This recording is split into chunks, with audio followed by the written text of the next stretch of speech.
Well, good afternoon, fastball fans, and welcome back to the 2024 ISC World Tournament here at beautiful Softball City in Surrey, British Columbia, Canada's west coast. It is a beautiful, beautiful afternoon, nary a cloud in sight. Blair Setford, Peter Labardius on the ISC network. Peter, I'm hoping that the audience has taken some time away from their workday here midweek to enjoy some of the fantastic games that we've had for them here on the ISC network. Toronto Batmen 2-1 winners. AWP eke out a 1-0 win over a scrappy Waterdown Hammer squad, and we've got no reason to expect anything less from Circle Tap and Ostrander Norsemen. No, this one was easy to pencil in on the calendar today as far as a game that should provide great competition.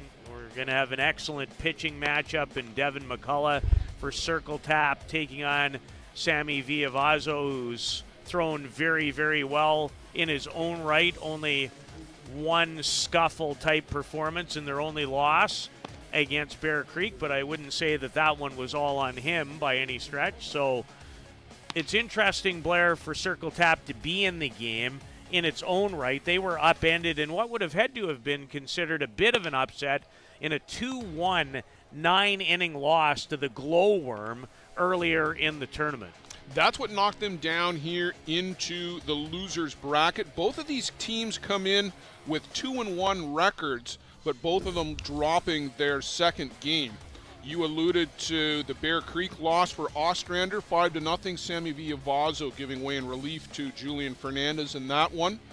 For Circle Tap, a heartbreaker, 2-1, 9 innings to the Glowworm squad. Devin McCullough, all 10 innings actually, 9, 10. He pitched 9. He pitched 9. Game. Yeah, it was the top of the ninth. Gave up a solo home run. That was the difference in that one. He's back out on the board today, and he is going to face for Ostrander leadoff batter Julian Fernandez. Will be followed by Gonzalo Ojeda and Tyron Bartarillo. The first three for the Norsemen, the team in black with the white sleeves. Runs have not been easy to come by for the Norsemen, with one exception. They scored 7 times in their opening game, but in the last two, they stayed alive, Blair, with a 1-0 victory in their most recent game against the Ohio Bombers. Matias Echeverros, 4 innings for the win in that one for Ostranders. Sammy Villavazzo on in relief to get the save. But only that lone run, Peter, in their last 2 outings. So they're hoping for a little more offense. This gentleman, Fernandez, provided a home run in their opening game win over Sydney. And we thought, Peter, because you and I did that game, they looked very good in that matchup against Sydney. Well, Villavazzo was a star too, Blair, in that one. He really paved the way. He had 13 strikeouts. He was terrific in their opening game here on Saturday evening. Inside to Julian Fernandez.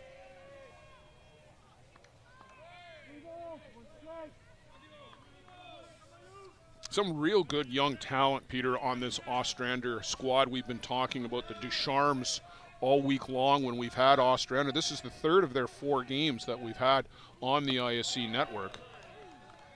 And that one just misses outside. So a leadoff walk to Julian Fernandez, and Devin McCullough already a kick at the dirt and a bit of bewilderment on where the strike zone is and where the limits are. Well, Devin, most certainly, you don't need a lot of viewings to understand that he wears his heart on his sleeve or on his right arm, if you will, and see how he bounces back after the opening walk. Snap throw down and off the glove of Blair Ezekiel. It's going to roll out to right, but Julian Fernandez will not go far.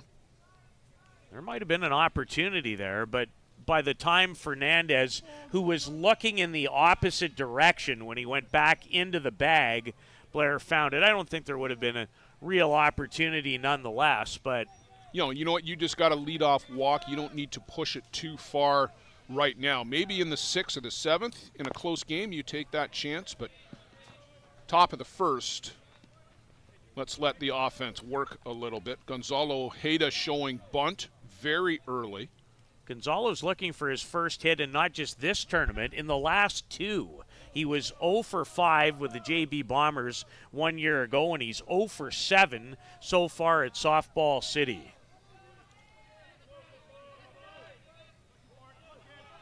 Turns and squares, drops it down, picked up by Tyler Damon, who is over at third base. So some changes from the other night.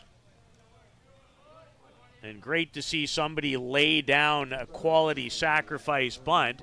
And it'll also tell you that runs have not been easy to come by, Blair, when you are ready to sacrifice in the top of the first inning to maybe score the game's first run. Well, 1 run in their last 14 innings. They were 2 hit by Cleary and Schofield. Now, a lot of teams have been not able to scratch much off of that duo. But 1-0 win against the Ohio Bombers.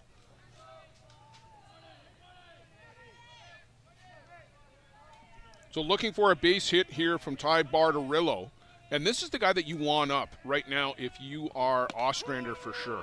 Probably the best pure hitter in their lineup, and he has been for the last 10, 15 years here in the ISC level. The longtime New Zealand Black Sox member. All-world player going back to 2017 with the Bloomington Sticks. 2 for 6 so far at Softball City. Well, he's punched out. Devin McCullough gets a strike at the top end of the zone. And that'll bring up Braden Ducharme now with 2 down. Julian Fernandez out at second base. And painted the corner that time did McCullough, who came into the day having 15 strikeouts in his first 10 innings of work. But interesting, Peter, it was Jorge Segura, the Guatemalan, who got the ball yesterday against the Prince George River Kings. 6-0 win for Circle Tap. But would you have expected Devin to throw in that game? Maybe not, but I would have at least expected your ace to start, and if you got up, you would move on. Confidence for sure that you're going to win that game. However, stranger things have happened. When the Dukes have won, they've won big. 13-1 over the Vanderhoof Rippers back on day 1. And 6-0 over the River Kings. And they're only lost that classic in 9 innings, 2-1 to Glowworm, who now officially out of Ensenada, Mexico, rather than San Antonio. Well, we saw Glowworm last night in a 5-3 loss to Bear Creek. And Peter, we thought maybe at 5-1 they were done and dusted, but boy, they roared back in the 7th to make a game out of that. Well, you can thank Guadalupe Ayon for a ball that they're still looking for. Yeah, it's somewhere in the bushes just to the right of our video board in left field. Well, here's a terrific defensive player in Braden Ducharme, the outstanding shortstop. But where experience, Blair, I find really matters is the amount of reps against world-class type pitching for people like the Ducharmes. Had a notion, and no, says our third base umpire, Kevin D. Domenico. And Ostrander play a good tournament schedule. In the Midwest, they play in the Boys of Summer, they play in the Marchio tournament, they play over in Walcott. Driving distance. They don't travel up to Ontario, they don't go down to Texas or anything like that. But there are a number of good ball tournaments for them in that area. Waving at the changeup, and we all know how good the changeup is from Devin McCullough. He picks up 2 strikeouts in the top of the first. The Dukes coming to the plate in the home half. We're just getting underway here on the ISC network.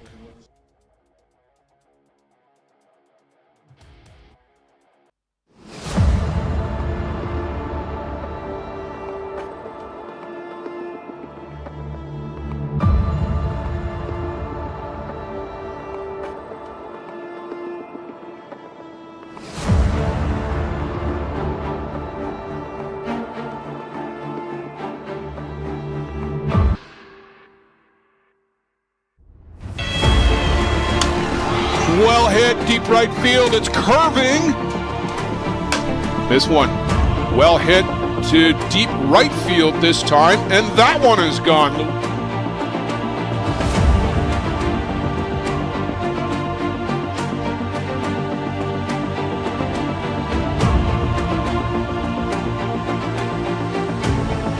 Trying to put it away is Jack Bettsgrove. The New York Gremlins are world champions. Congratulations, gentlemen. Start spreading the news, Joe Todd. It's New York, New York.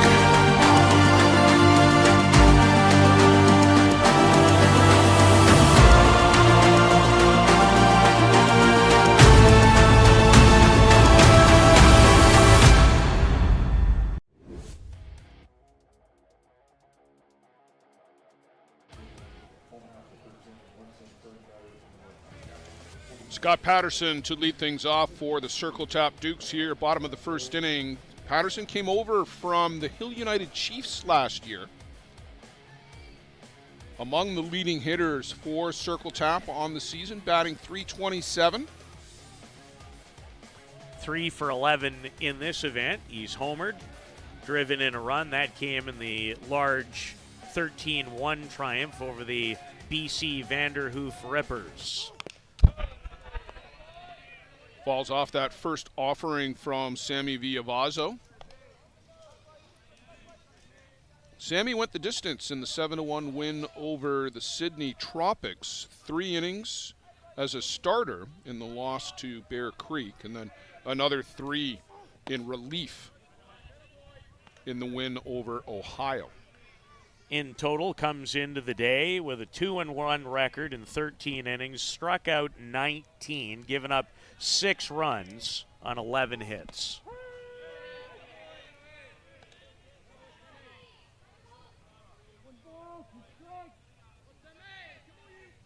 One and 2 to Patterson. Choked up on the bat about 1.5 inches, 2 inches. Not that he really needs the extra bat speed, but that's his preferred stance. Well, whatever you're comfortable with. And for this guy, more often than not, it works pretty well.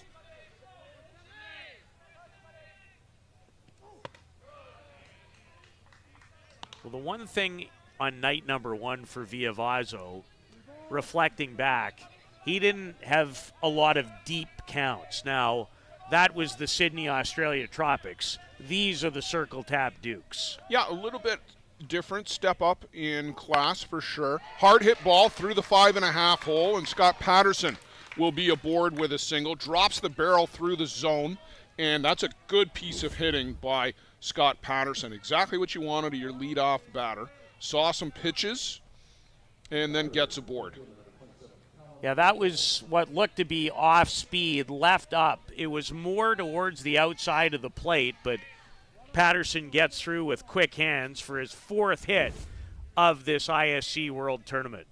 Callum Bichel for the Dukes. He's been their leading hitter over the course of the season. .359 average coming into the ISC World Tournament. Corners are creeping in, flashes bunt, and then pulls back. Just 1 for 9, though, Blair, in their first 3 games here. That hit did come in the 2-1 9-inning loss at the hands of Glowworm. Remember the Aussie Steelers? And he'll be pressed into service next year as they'll look to defend their World Cup title. No shortage of options in that country either. On the ground, they go to 2 for 1, back to 1, not in time for 2. Brent Meschke does so well on this turn. He is by and large bowled over on the takeout slide by Patterson, but still enough footwork to get himself in a position to deliver a pretty strong throw. I didn't think with the takeout slide he'd really have much of an opportunity, but he almost pulled it off. It was a good turn by Meschke as he pivoted, tried to get around the runner. And that is going to stay foul, we think. Continues to roll. We've seen a few over in that territory come back.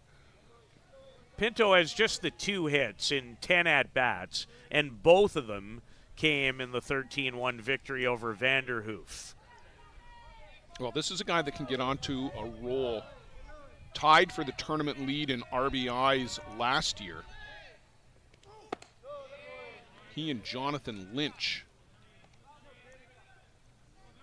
Lynch, who had a couple of hits in the most recently played game. 1-0 win by the AWP Lumberjacks as they keep their tournament title hopes alive with that win over a very game, or as you referred to them, scrappy, watered-down Hammer team. And they were just that. 5 total hits in that whole ball game. It doesn't surprise me. You know, Clay Robinson is just a guy who he throws well. He's got a really good rise ball. He can mix pitches. Water down, you know, as Peter, you and I were having in that pregame discussion, no national team guys there, but they've got guys who can scrap it out. And on the ground, off the glove of the shortstop and way up in the air, and he tried to olay that off the side and did not come up with it. That's a rare misplay by Braden Ducharme as it caught him right in between. I think when it was hit towards him, Blair, he was thinking about starting a double play turn. Yeah. And that little hop caught him off guard. It rolled up his arm. And as you mentioned, went about 12 or 13 feet in the air. So 2 runners aboard now for Tyler Damon, who's moved into the 4 spot for the Dukes. Well, Damon has 3 runs batted in, 2 for 8 so far in the tournament. And a double and 2 runs batted in the 6-0 triumph over the Prince George River Kings.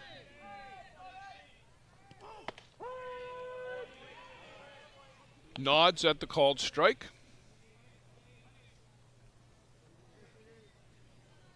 It's interesting to watch players pitch in the daytime as compared to the nighttime, where I've done a lot of my viewing.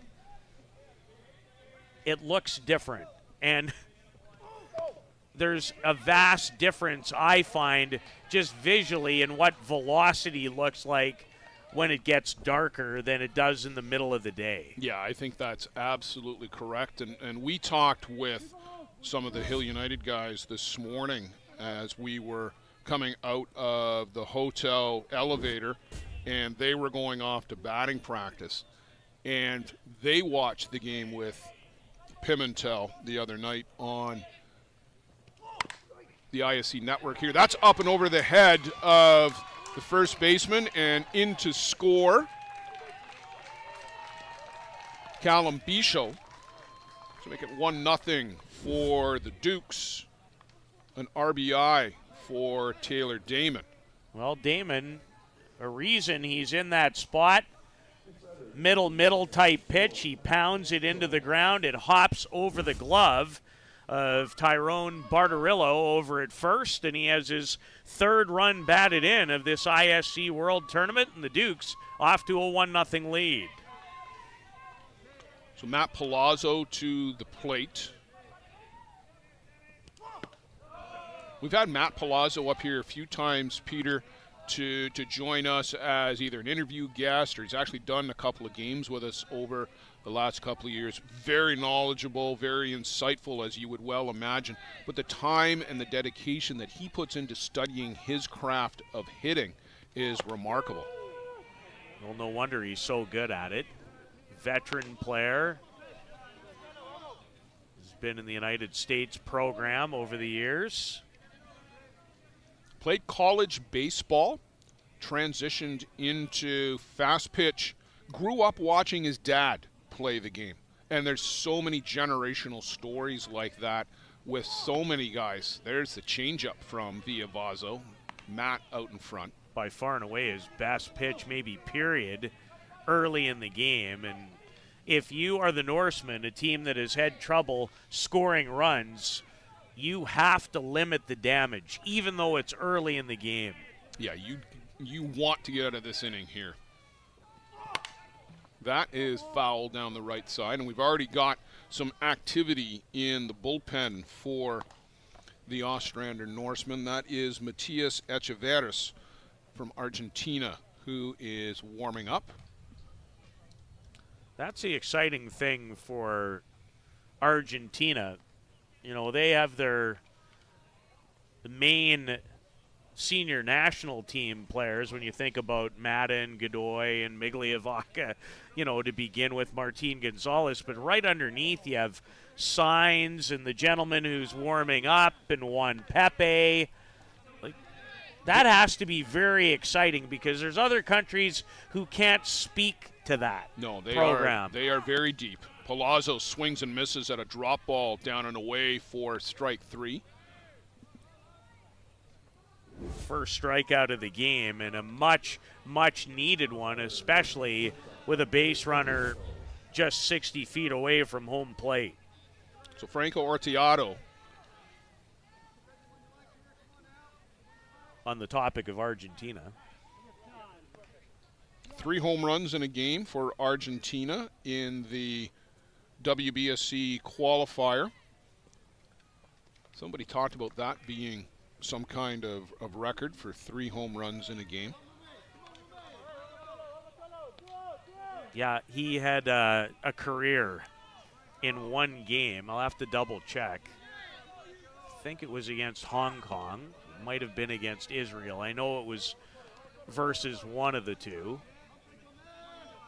I was following along on the computer before I went to the park for my own games that morning, so I didn't visually see it with my own 2 eyes. Out in front,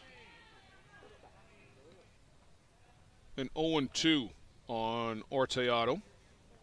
He does have 3 runs batted in this tournament. They all came against the Vanderhoof Rippers. 3 for 8 overall is Orteado.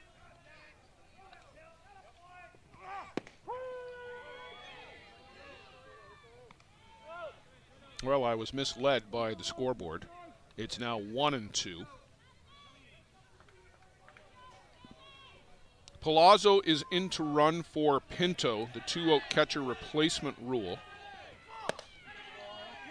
Oh, Villavazo wanted that in the worst way. He was halfway to the dugout. And it did not miss by more than a fraction back there. Glenn Brown from Oak Harbor, Washington, just across the straight behind the plate. Dave Harrington from Napanee, Ontario, out at first, and Kevin DiDomenico, Hamilton, out at third. On the move, there goes Damon. You don't happen to know if that DiDomenico is any relation to the hockey player Chris DiDomenico by any chance? I do not, but next time I see him, I will ask. It's not the most common of names, I don't think. Where's Chris from, do you know? He's from Ontario. Is he? Mm-hmm.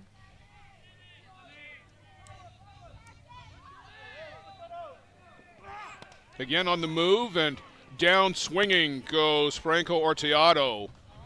Circle tap Dukes score 1 run on 2 hits. They leave a couple aboard. Top of the second coming up 1-0 through one complete. Just getting underway here on the ISC Network. Blair Setford, Peter Labardius. Stay with us.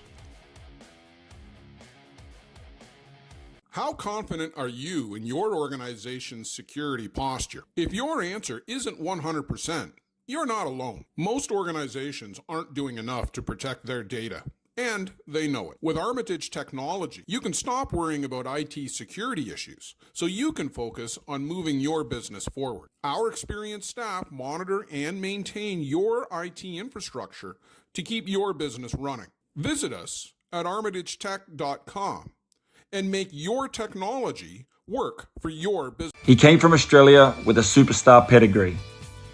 And from his first ISC in 2003, you knew he was going to be something special. 6 times All-World, a 3-time ISC champion, and now the first Aussie inducted into the ISC Hall of Fame. From County Materials and the farm in Wisconsin, to Kitchener, to finding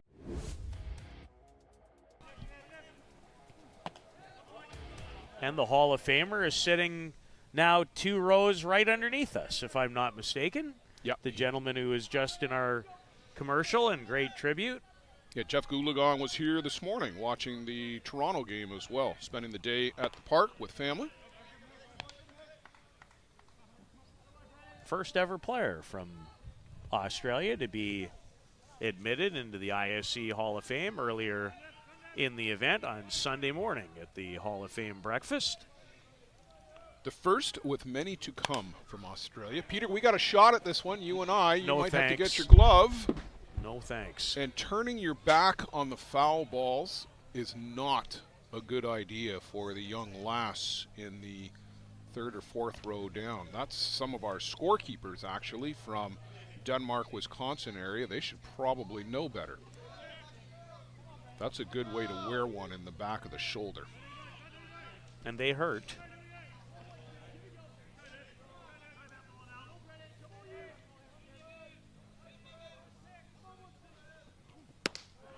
Missing downstairs.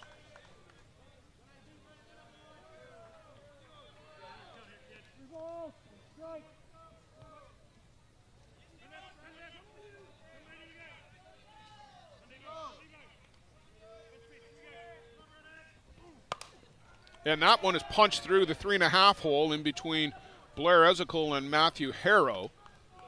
And Ducharme aboard with a leadoff base hit. Ducharme does a really nice job to fight off this inside rise and poke it through the hole. And in fact, that is Brennan Ducharme's first hit of this ISC World Tournament. He was 0 for 8 coming in. So again, the leadoff batter aboard for the Ostrander Norsemen. We'll see if they're able to make this time work.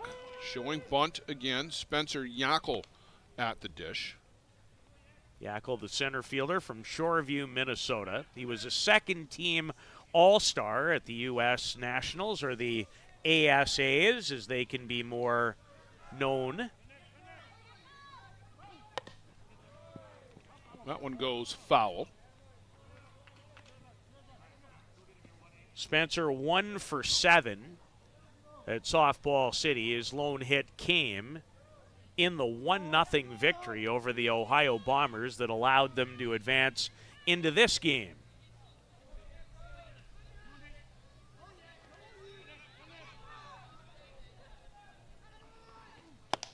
Just off the corner from McCullough, 1-2. Can't get Spencer Yackel to chase out there.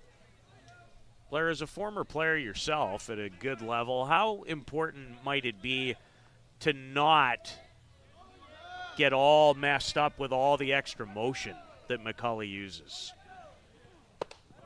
Upstairs for a ball. That's where you've really got to zone in on what Joe Todd likes to call the release point at the hip. And guys who do a lot of movement, like McCullough in his motion, like Justin Schofield, Tommy Anoka, when he pitches, his foot comes way up in the air. There have been some other guys like that over the years. You've really got to zone in at the hip and look for the release point.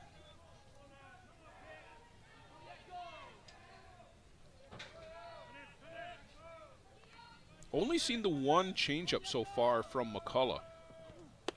And way up and in for ball 4. And this sometimes can be the downfall with Devin McCullough, Peter. And you and I have seen him pitch a lot over the years. He can be selectively wild, let's call it, where he will put runners aboard and then have to roar back with a couple of strikeouts. But in the meantime, he ends up throwing 20 extra pitches in the inning. Well, he has 2 walks today. He only had 1 in his first 10 innings of work coming into this afternoon's game. Called strike, Conrado Zanutini, the catcher for Ostrander. Roman Four, the coach for Ostrander, over in the third base box. Brett Legler, general manager and first base coach for Ostrander.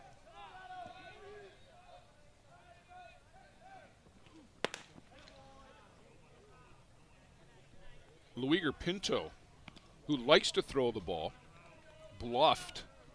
Matt Harrow was playing in tight. Blair Ezekiel was way in from first base.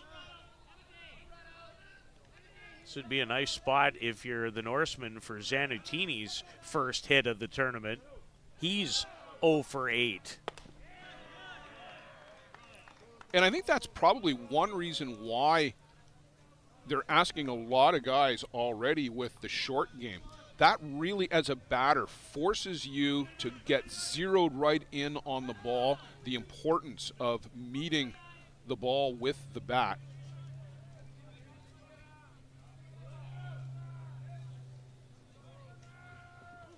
Swinging away and blows it right by Zanutini. Devin McCullough would not be classified as a fast worker. Usually a little bit of a pace around after every pitch. He's certainly more deliberate when he does have runners on board. And gets Zanutini to chase downstairs with a good drop. That's usually Devin McCullough's third best pitch, the drop. We know all about the big rise. We know all about the world-class changeup. But that right there, if he can dial that pitch in for this game, that gives him 3 effective weapons against this team, which is already struggling for offense. That was a superb pitch. The drop fell right off the table and was located really well on top of it. And there's the changeup, the opener to Brent Meshke.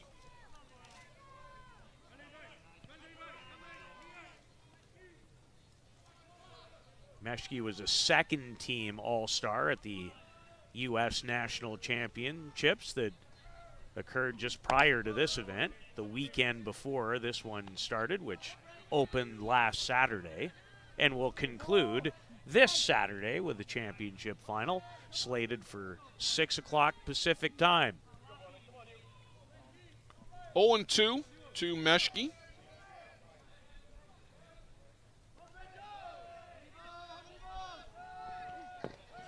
And this one misses downstairs. He and Pinto, Devin McCullough and Luiger Pinto, they work very well together despite a bit of the language barrier between the two of them. Pinto not fluent in English, but there's enough baseball vernacular between the two of them to get by.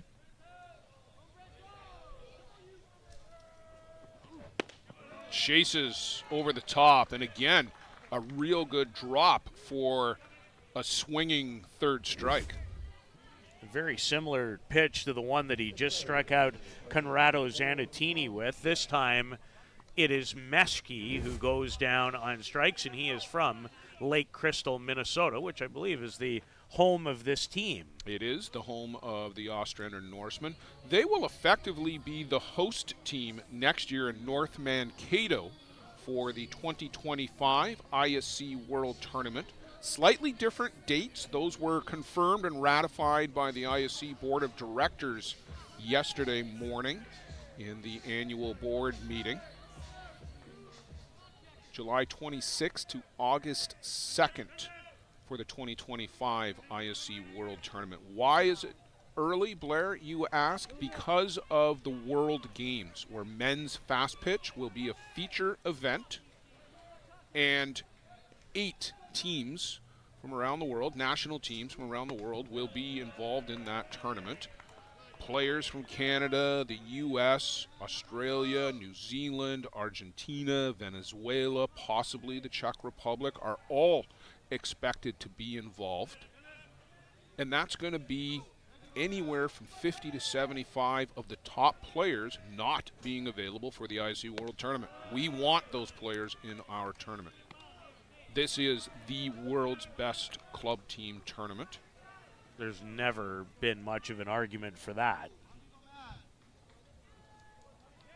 And personally, I think it's a great move. I know that others, and I'm sure it was probably a great discussion that you had at your board meeting. It absolutely was. It was thoroughly debated.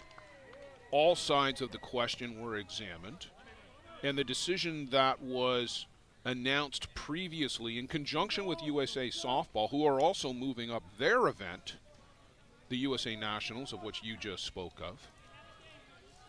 That joint announcement was ratified by the board. And it'll be a little bit different next year, for sure. It already was going to be different because of the World Cup. The club season was going to be foreshortened as it was.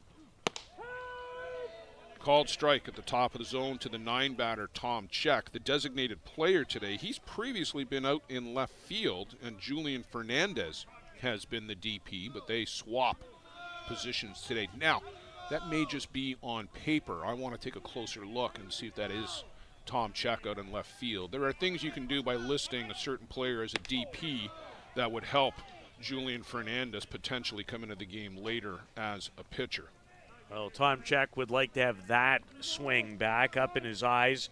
Couldn't lay off it. Tom's 2 for 6, and he does have a 3-run homer. It came in the 7-1 triumph on opening night over the Sydney, Australia Tropics.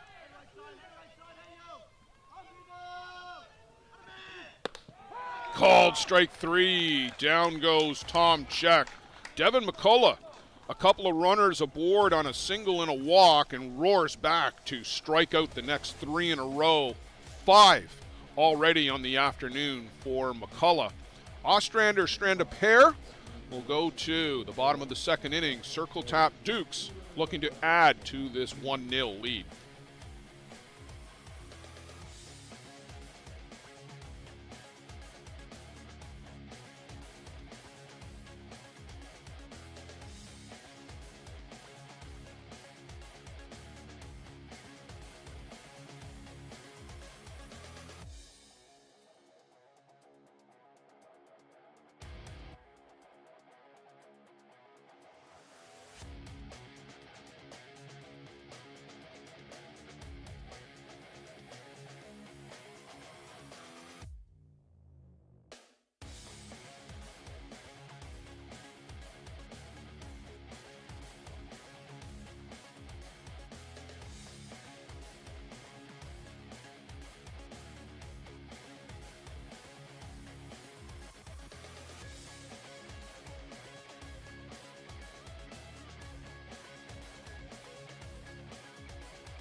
Well, Blair Ezekiel, Matt Harrow, and Tyler Johnson, 7, 8, 9 for the Circle Tap Dukes to face Sammy Villavazzo. Tries to come in with a changeup, but misses upstairs. Peter, I was saying as we came on the air, I don't remember the last time Blair Ezekiel batted out of the middle of the order. 3, 4, 5 for Circle Tap, but scuffling here this week. Yeah, I wonder when the last time he would have started a tournament and had gone 0 for 7, which has been the case for Blair, and don't expect that to last a whole lot longer, I wouldn't think.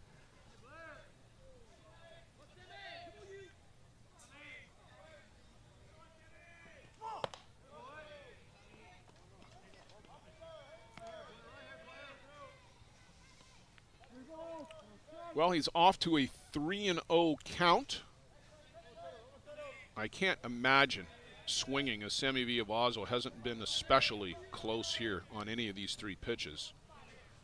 Wouldn't think he would have the green light, and doesn't. So run it to 3-1. Surely now Blair will be swinging. 7 times All-World over the course of his career. Kitchener River Shark Twins, New York Gremlins, and there is ball 4. And now over here with Circle Tap, where he's been a key member of this team since he arrived here in, I want to say, 2018. Well, that's in the same category as his brother. When you talk about all-world, they have the same number. Yeah, they do. Both with 7. So that one surprises me just a little bit, because I thought Brad might be ahead.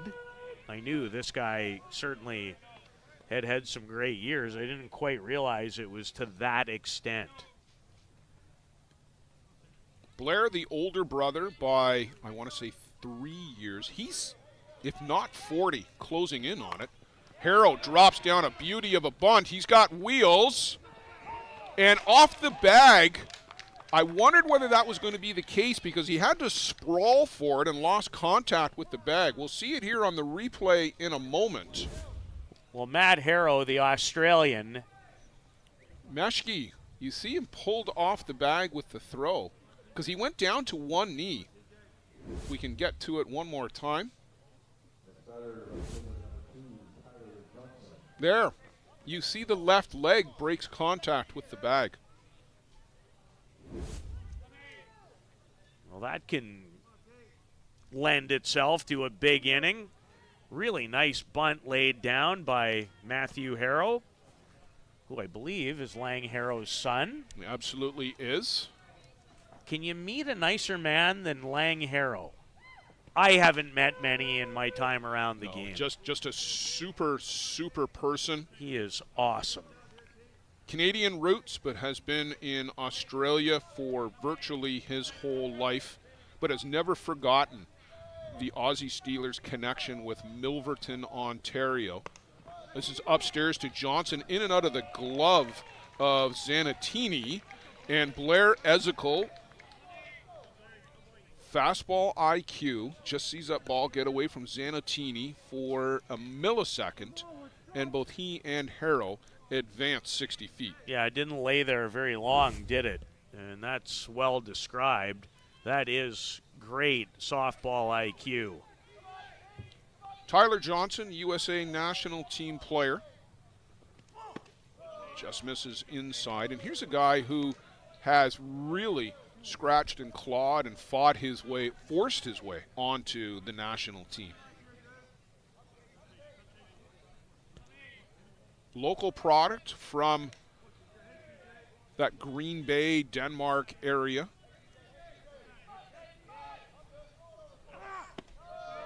Two for 8 so far here in Surrey with a triple and 2 runs batted in. And with an opportunity to add to this early 1-0 Circle Tap Duke advantage as they look to keep their tournament hopes alive. This is a must-win for both these two teams. Today is elimination day for certain teams. Pueblo Bandits on the short end of a 6-1 score this morning. That game was close into the 5th. It was a 1-0 game, and the Knights pulled ahead. Pueblo got one back, but a grand slam by Damon Creasy. And this one is blasted out to right. Ezekiel scores. Here's the throw, and a good one from the right fielder. Boy, that was a really strong throw. Brennan Ducharme, right on the money. Would have been DOA if they didn't hold the runner, as he fielded it beautifully and came up throwing and threw a strike. But Tyler Johnson choked up on the bat, pulls it through to drive in his 3rd run of the competition, and it's 2-0 Circle Tap. And alertly went to second base on the throw as well. Some good heads-up base running by Johnson. and putting some pressure on Ostrander here. Echeverris is back up throwing for Ostrander. And Peter, you can't go too much longer here. You can't let this one get away from you. Well, you can't, and it's just outside of one game where they scored 7, they have scored 1 run in their last now 2+ games. So they've been difficult to come by. I would suggest right here, can you limit the damage and keep it at 2? If it gets to 4, it's a problem. I don't think that's unfair to suggest. Foul back to the screen. A good cut by Scott Patterson, now getting his second look in as many innings at Sammy Villavazo. These two teams would see each other fairly often on the tournament circuit in the Midwest, ranging from Iowa in the west all the way over to Michigan in the east. Circle Tap winners of the Coldwater tournament early in the season. I'm told Circle Tap usually doesn't come to Canada for tournament play. They do not often. Scott Patterson thought that was a little bit outside. They came up to Simcoe 2 years ago for the Chiefs Challenge, and then last year for the Tavistock tournament, but not this year. So Villavazo with his 3rd strikeout and a large one. He'd love another. That was a key out. Callum Bichel reached on the fielder's choice and scored the opening run back in the first. This one is way up on the infield. Bartarillo will call for it and make the catch. And that is an even bigger out for Sammy Villavazo to get Callum Bichel on the first pitch on an infield pop-up. Well, if this game takes a turn, depending on this at-bat from Pinto, we might be squarely looking back at this scenario in the bottom of the second.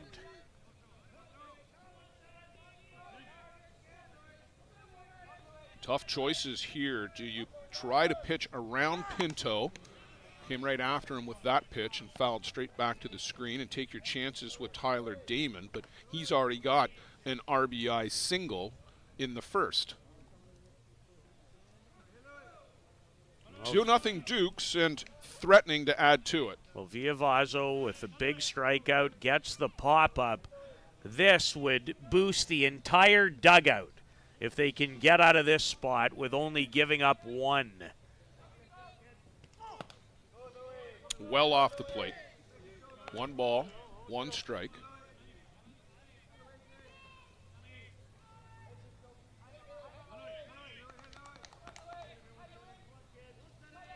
Villavazo hails from Sonora, Mexico.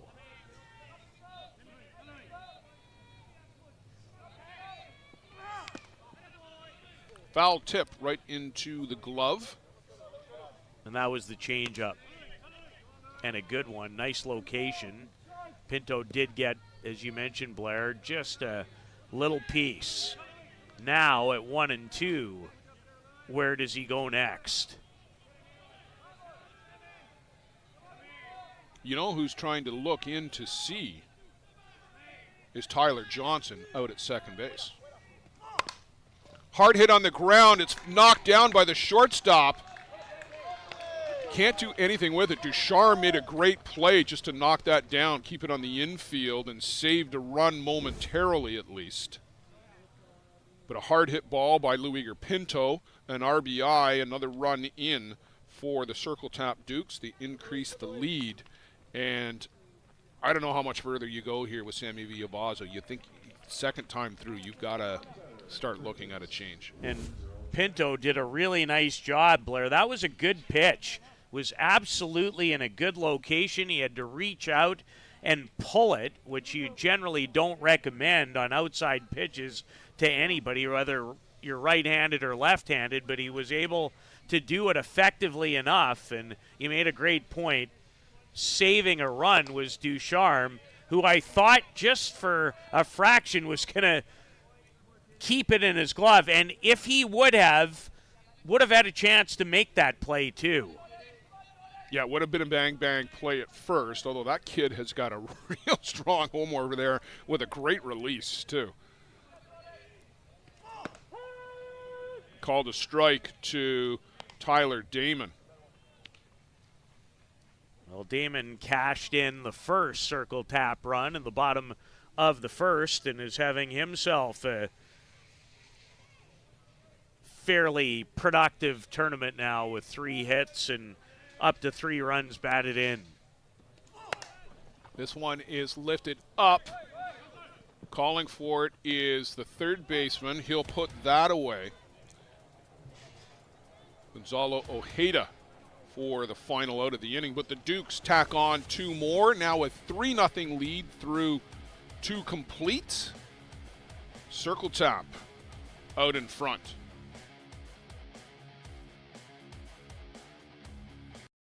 Does your game need work? Want to get better every game? Every at-bat? You need Lumberjack Sports, focusing on exceptional quality and providing players with reliable, long-lasting product. Lumberjack Sports brings you in-game equipment and off-field workout gear, designed and tested by top fastball player Nick Shales. Hard work, strength, and all-around commitment to getting the job done, and done right, is the motto for Lumberjack Sports. Learn from the best. Play like the best. Check out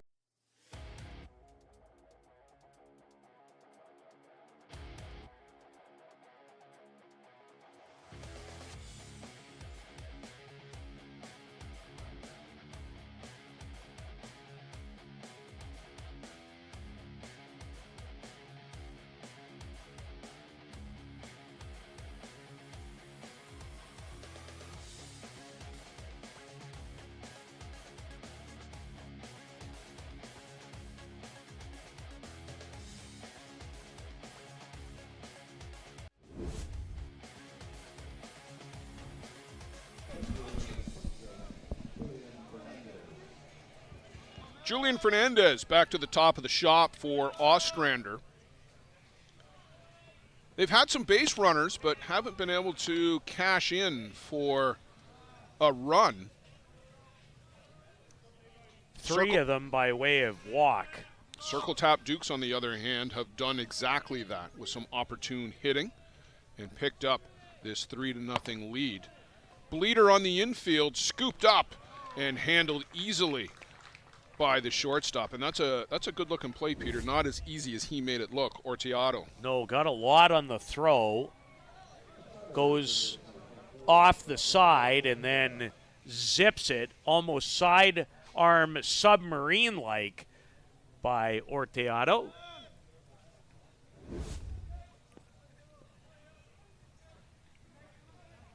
So Gonzalo Ojeda put down a sacrifice bunt in the first, swinging away with nobody aboard.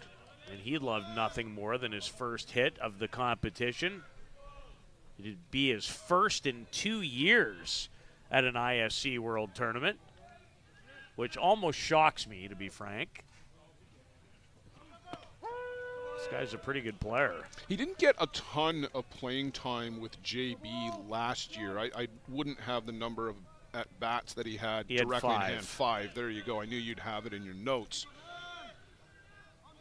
JB lost their first game of the tournament last year in an upset to RM Kurtz, and then roared through the losers bracket all the way to the second round of games on Friday. I think they played 8 games in the losers bracket. But he only had the 5 at bat, so clearly they went with a set lineup and he wasn't in it. At the World Cup event in Prince Albert, as he takes strike 3, Ojeda had 3 hits, he had 2 home runs, and he had 9 runs batted in for Argentina. So clearly can produce when he's called upon and gets the opportunity, but couldn't do anything there. Devin McCullough sits him down. Ty Bartarillo.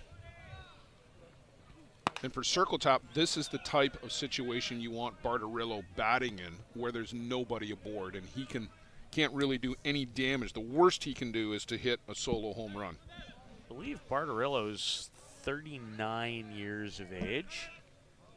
certainly would be in that neighborhood. He's definitely a veteran. And I always have thought of Ty as a professional hitter, just the approach that he brings to the plate. You don't often see him chase pitches out of the zone or off the plate. He's got a game plan when he goes up there, looking for pitches to hit in his zone. 39 indeed. He'll turn 40 on the 28th of September. He's from Canterbury. And still in the mix for the Black Sox. Well, he played in Prince Albert for them.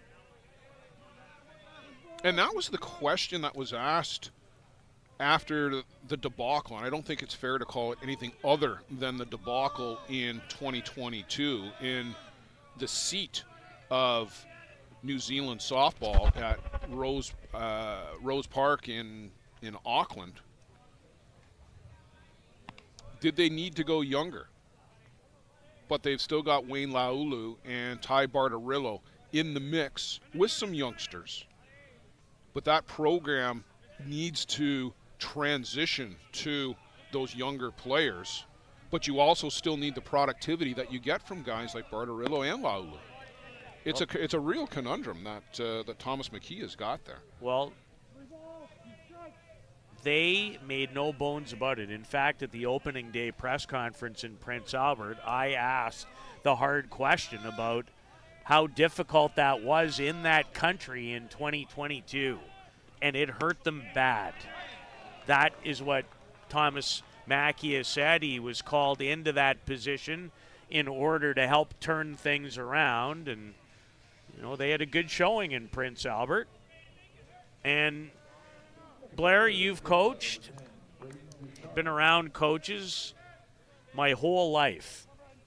In the most difficult of situations, you know who are people you select? People you trust. People you trust. And that's who Thomas Mackey went with, and I think very much the reason for a couple of the selections that you just talked about. Off the seat of the pants of McCullough, Braden Ducharme literally right back up the middle. And a veteran walk by Ty Bartarillo, too. Took a couple of close pitches to the point where Luiger Pinto literally held the ball for an extended period of time for Glenn Brown to have a good long look at it. Well, that's got to feel good, not for McCullough's backside, but for the batting confidence of Braden Ducharme. Just his second hit here at Softball City, and he'll have a lot of hits, I'm guessing, in what will probably be a long career at this level. Brennan Ducharme now, who singled in the second inning.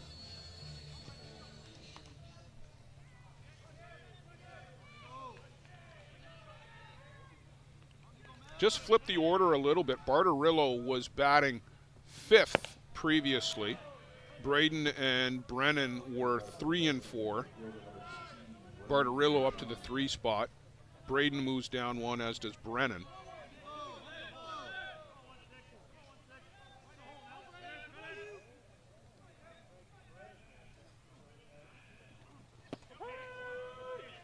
Changeup inside corner for a strike. It hasn't been clean yet for Devon. Nope. Walk 2 to start the second, then 3 consecutive strikeouts. Looked like he might have an easier inning here in the third, but not so much. Just misses off the outside corner. Already up to 58, 59 pitches. Devin McCullough just here in the third inning. So close to 20 pitches an inning. That's high. You'd like to see that down in the 13, 14 area. But there's the equalizer, the changeup. Brad Kilpatrick in the 1-0 victory by AWP over the Waterdown Hammer, I believe threw less than 80 pitches in the 7-inning complete game victory. I was following that on Game Changer while I was inside having a great conversation with Terry Bader and Todd Adenoway. And I looked, he was in the 6th inning with 60 pitches. I was like, Is something wrong with Game Changer? No. No. Called every pitch, and he was that efficient.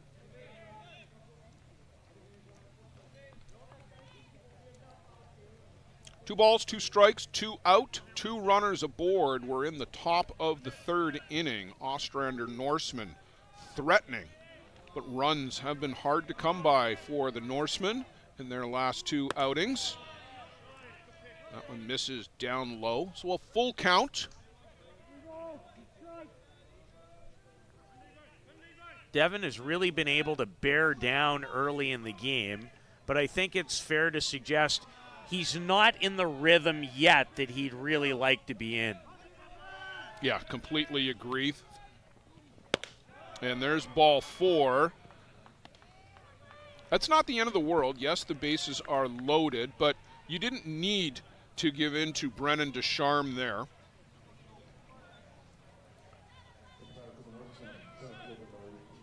You start with a fresh count against Spencer Yackel. I think the more important story for a team that is having a difficult time scoring runs is how many more of these, Blair, can you leave? Yeah, if you don't get one here at least, it becomes very dispiriting.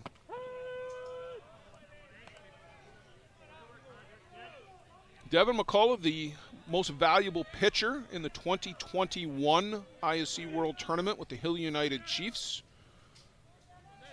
They pitched by committee that year, but Devin McCullough became the most important man in that three-man rotation. He was the closer, but he was the long closer. He was called on to pitch innings 4, 5, 6, and 7. I bet I don't need more than one guess to know what his favorite all-time win was. At least I wouldn't think so. Well, yeah, you can go back to 2015 in his hometown and his favorite pitch, the changeup, and winning a World Cup. Golden at home, as the call went. I know it was my favorite win that he's ever had. Spencer Yackel chases the rise ball up and in. It is the only true sporting regret of my life.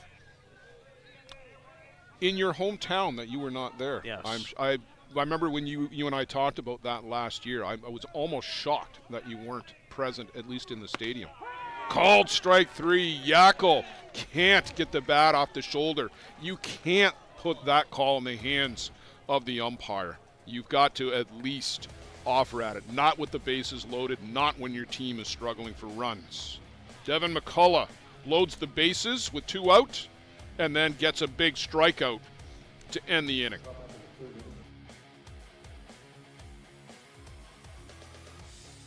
Do you need a reliable supply of products to run your business? Are you tired of having to deal with multiple suppliers to get everything you need? Absolute Business Supply is your dedicated, full-service business supply partner offering over 400,000 products and unmatched customer service. At ABS, we aren't just selling products. We offer a commitment to building meaningful relationships with our customers, getting to know your business goals so we can provide the best possible solutions for your needs. Find us on the web at absolutebusinesssupply.ca and let us get it for you.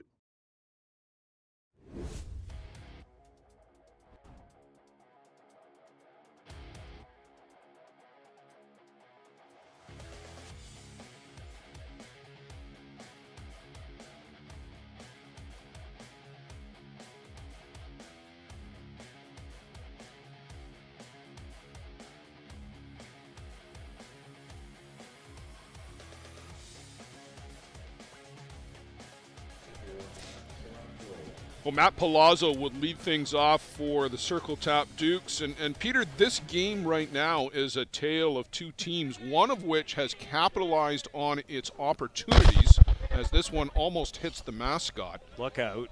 Straight out of Major League, that pitch. The other team is squandering opportunities like nobody's business. Just left the bases loaded to end the top of the third the Norsemen have stranded 6 runners in their first 3 at-bats. That spells trouble, and they only had scored 1 run coming into this game in their last 2 outings. Well, it was 1 in the first, 2 in the second, 3 in the third. I don't know how they're going to strand 4 in the fourth, but they might find a way. If that happens, you let me know, because that is an all-time first.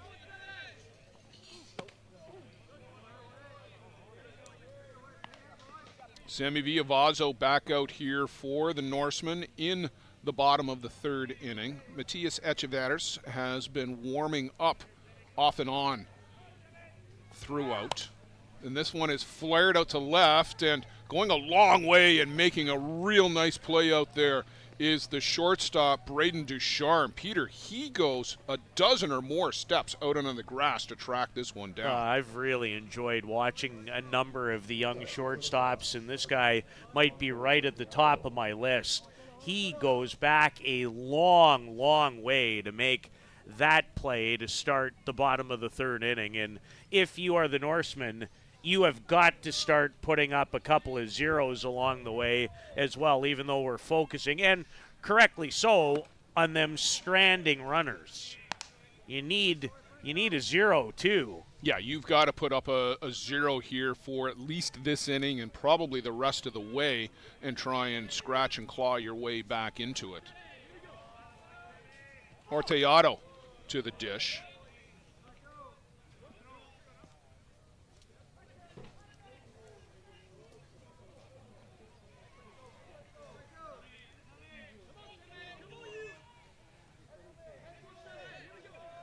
Villavazo, a long look in, now sets and misses off the plate on the outside.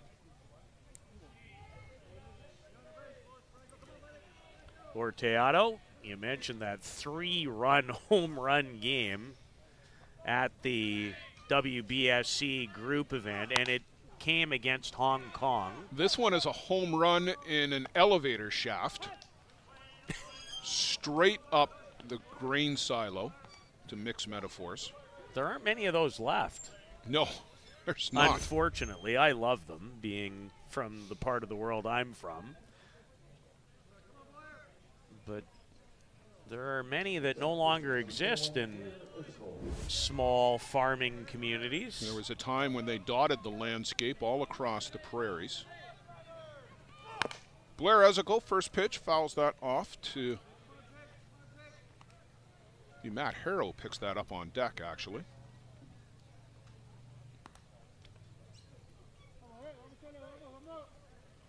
.61 pitches now for Sammy Villavazo.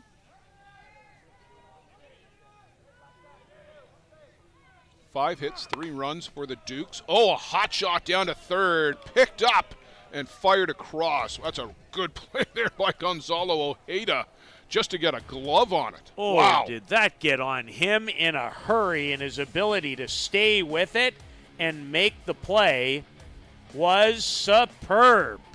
Hot shot at the hot corner.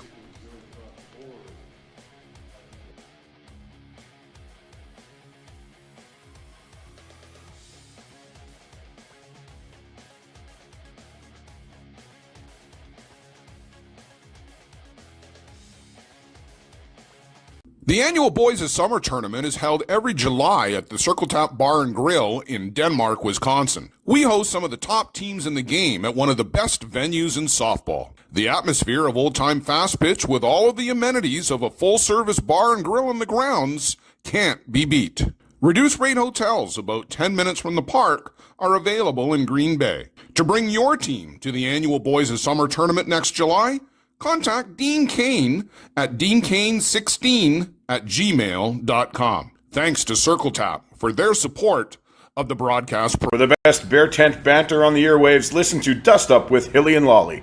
Here's some of the biggest stars chatting with 2 of Newfoundland's own, Jason Hill and Steve Mullally. It's unfiltered and uncensored. Dust Up with Hilly and Lolly, wherever you get your podcast.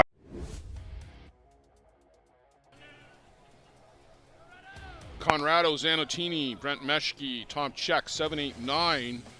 3 strikeouts in the second inning for Devin McCullough registered in this spot in the order.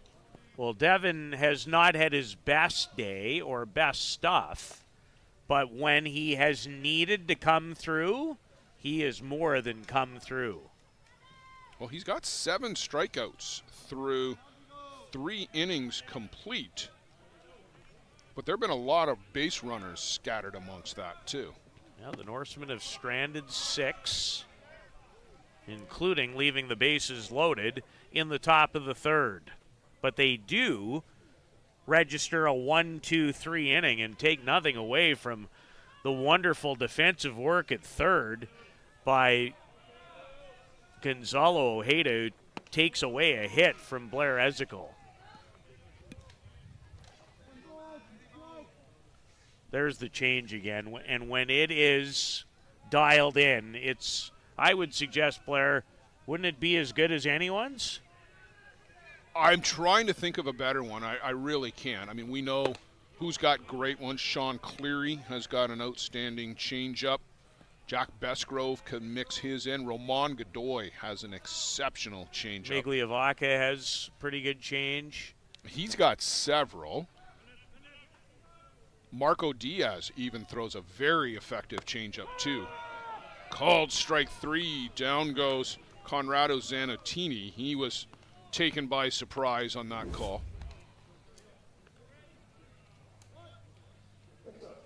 Well, the drop finds the inside corner for strikeout number 8 for the product of Saskatoon, Devin McCullough.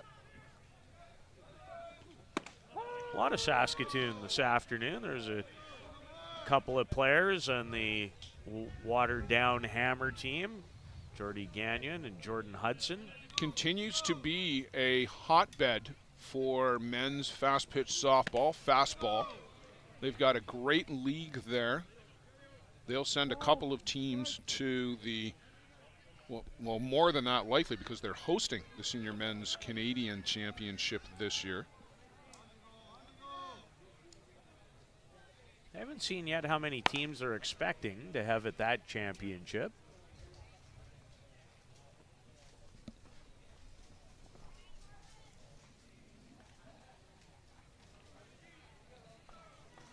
I'm going to guess there'll be a team from Newfoundland there. I'm quite sure that there'll be 1, possibly 2 from Newfoundland, likely 1 or 2 from Ontario.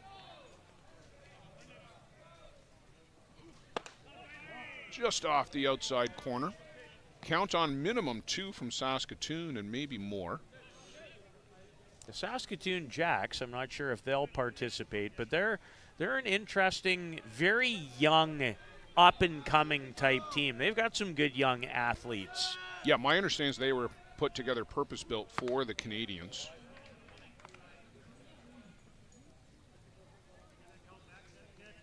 I would not be surprised to see the gentleman in the circle be on one of those Saskatoon teams. I think he's with the Saskatoon Angels and has been at the Canadians for the last couple of seasons.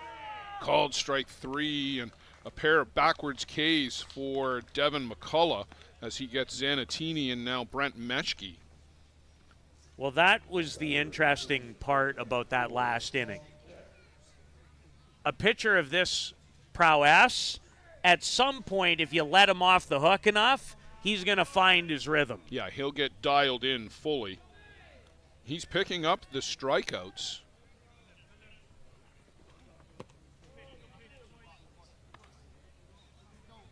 He's up to 9 now in the game.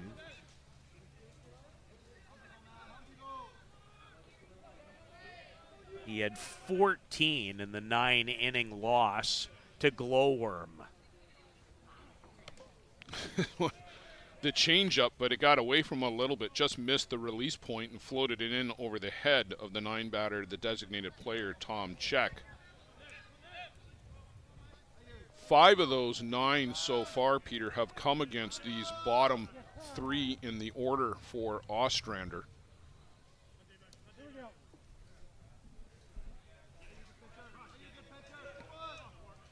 Yeah, just the 2 hits.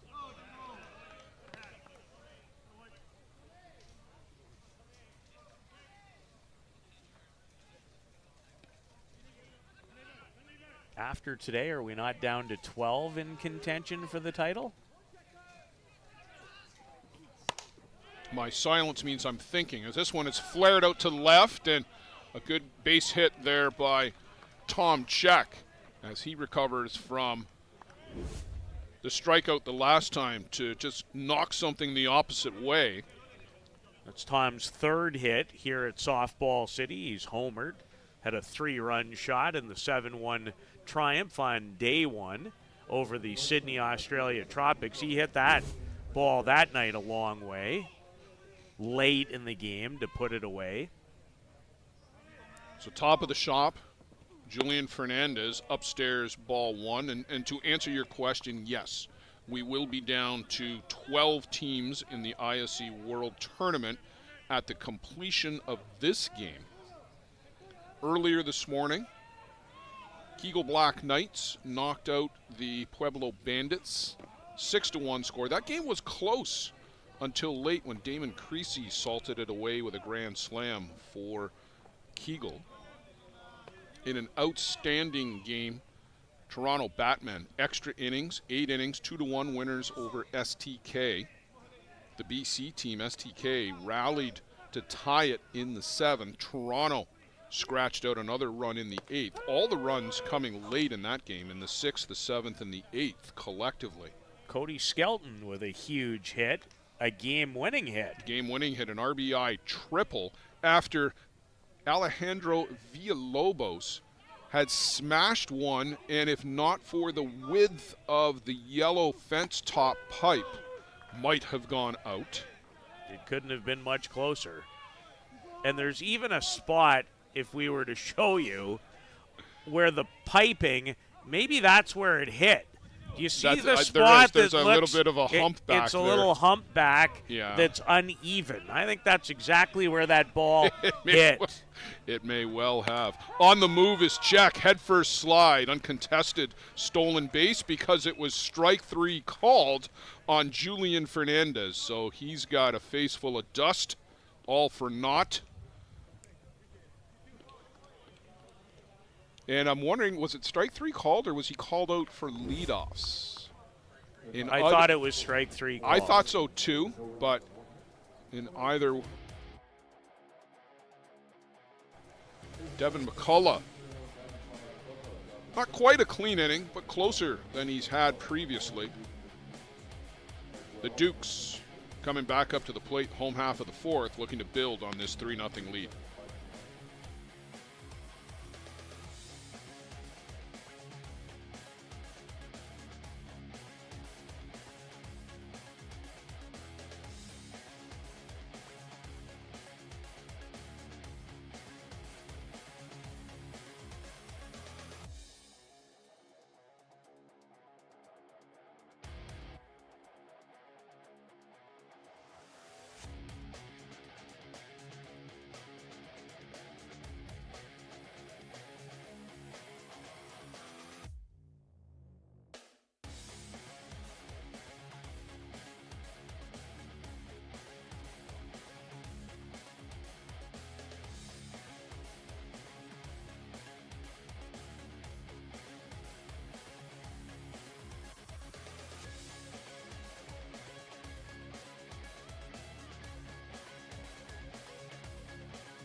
Sampling the restaurant wares and getting rave reviews from our colleague Joe Todd on some of the dietary options here at Softball City. Too bad he didn't get some more rave reviews from his buddy, who just took him right to the woodshed.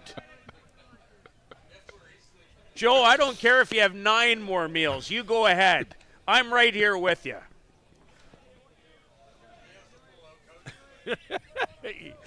As he should. I'd offer you mine, but I don't have one. Matt Harrow, Tyler Johnson or circle tap, and Matt Harrow takes this one right back up the middle. And after a good clean inning in the 3rd for Sammy Villavazo, Harrow a leadoff single for the Dukes here in the 4th, and right back to business. Clean innings have been hard to find in this game. That was the only one, top or bottom, that we've had was the bottom of the third. And right back to work goes Matthias Echeverris for Ostrander back down the line. He's already thrown half a game in the bullpen. Johnson squares to bunt, but it's foul back. I've yet to see Echeverris in person, so selfishly, I wouldn't mind him coming into the game. If you're the Ostrander Norsemen, you might see it a little bit differently, and who could blame them for that? They're still in it. They've left 6 runners on base in the game and trail by 3.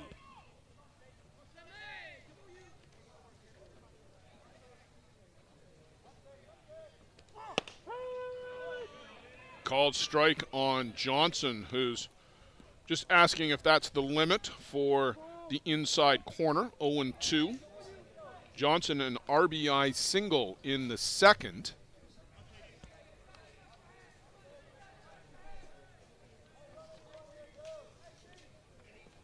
And did we get the pitching matchup we were hoping for? We did. Hill United Chiefs, JB. Peter, what do we got? Marco Diaz against Miker Pimental. Maybe the 2 hardest throwers on planet Earth going head-to-head in our winner's bracket Elite 8 game after this one. That's the one that we wanted to see. And it'll be interesting, Peter, because it's going to start in daylight hours. By the time that one wraps up, we should be under full effect of the lights.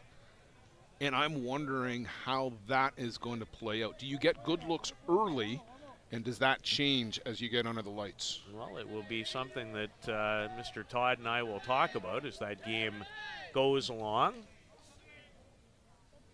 I'm pretty excited about that one.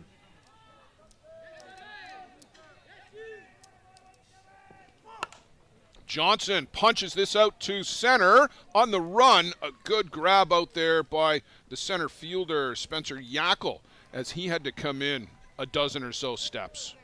Might be my favorite part about watching the Norsemen is just they have a lot of good, and this is going to sound like an odd phrase, they have a lot of good ball players. Yeah, they look like ball players. They run things down like ball players. They field the ball well. I know they're young and hitting has been a bit of a problem, but I quite enjoy watching them play. They have so much speed in that outfield. This one is laced out to left, and making the run there is Julian Fernandez. So a couple of line drives, and both of them tracked down by this Ostrander outfield as Scott Patterson, one pitch, and is out on the line shot. That'll bring up Callum Bichel. Reached on a fielder's choice and scored in the first. Popped up to Bartarillo in the second.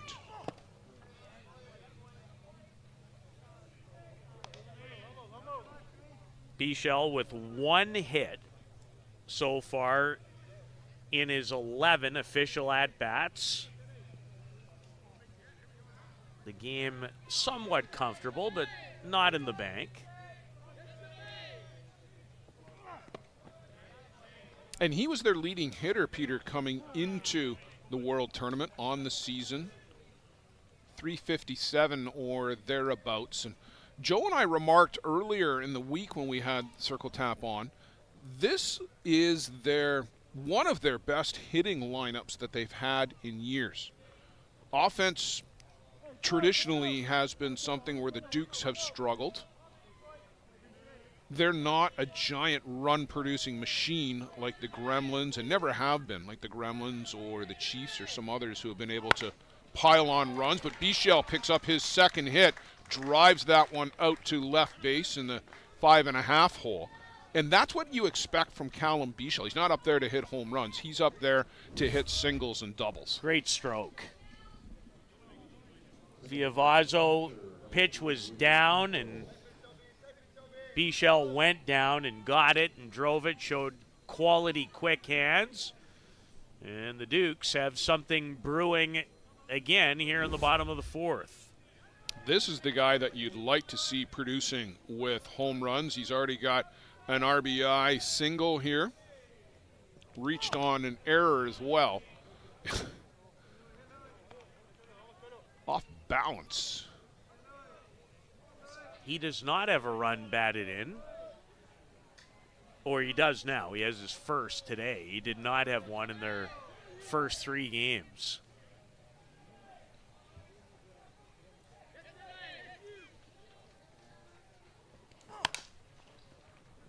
On the ground, off the chest, and a slap of the thigh for Gonzalo Ojeda. It was a hard hit ball, but easily fieldable 9 times out of 10.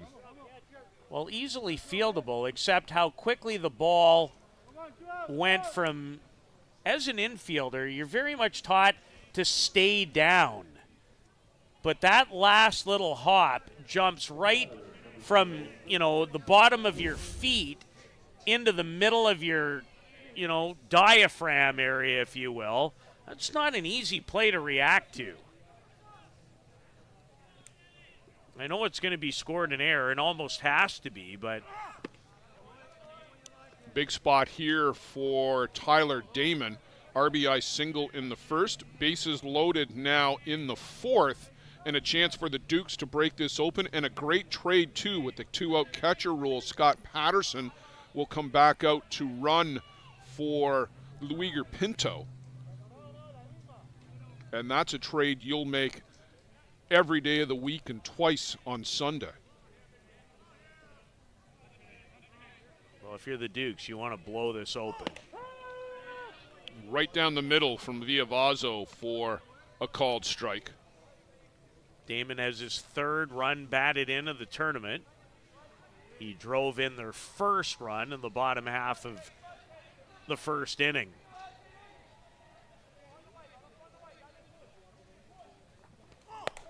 Little excuse me, check swing, foul ball into the screen. That's a defensive check swing. You're worried about that one hitting you right in the mush if you don't turn away from it.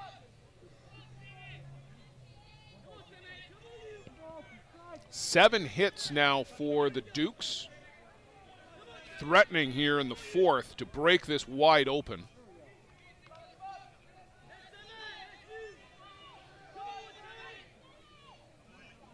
Villavazo will step off the board.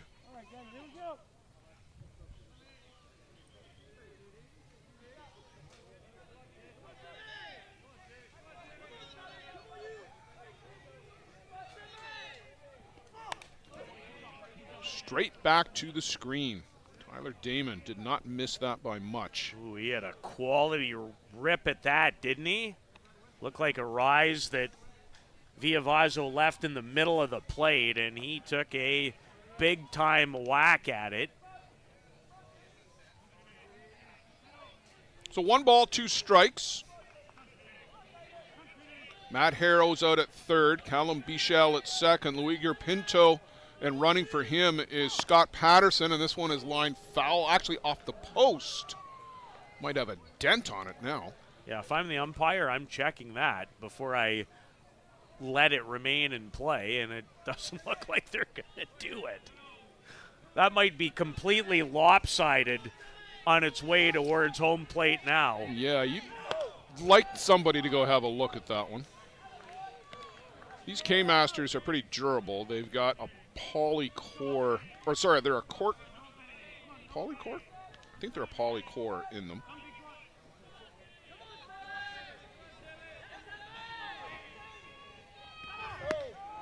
Just off the outside corner.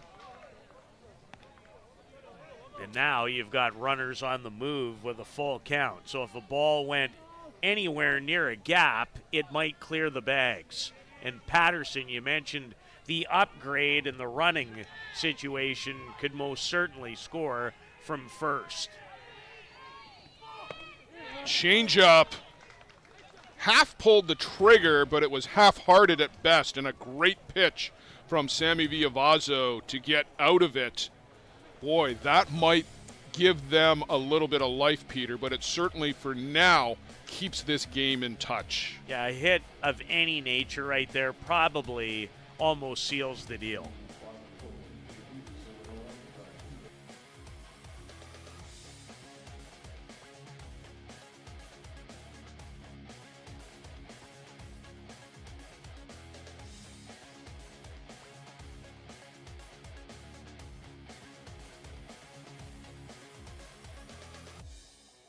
The annual Boys of Summer tournament is held every July at the Circle Tap Bar and Grill in Denmark, Wisconsin. We host some of the top teams in the game at one of the best venues in softball. The atmosphere of old-time fast pitch with all of the amenities of a full-service bar and grill in the grounds can't be beat.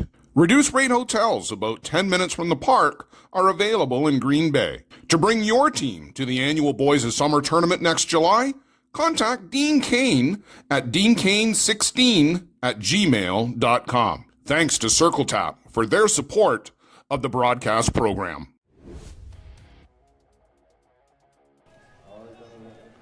One of the best tournaments on the circuit, the Boys of Summer at Circle Tap. Peter had the opportunity to get out there for that pre-COVID in 2019.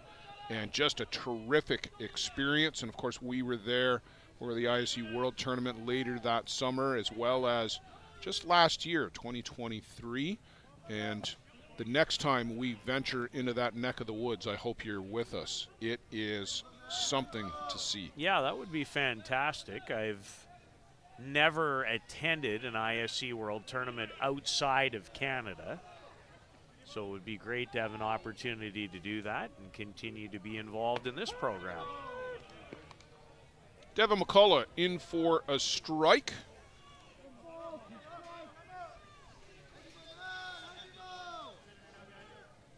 Gonzalo Ojeda leading things off here in the fifth. And early starting to get a little bit late, Peter. You've stranded a raft of guys over the first 4 innings. 7, I think, we're up to now for the Norsemen.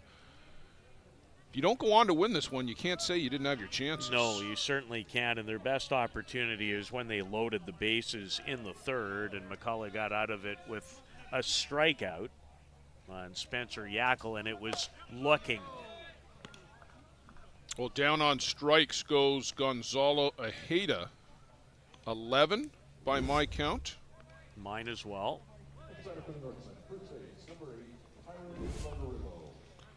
Ty Bartarillo caught looking in the first, walked, got as far as third in the third.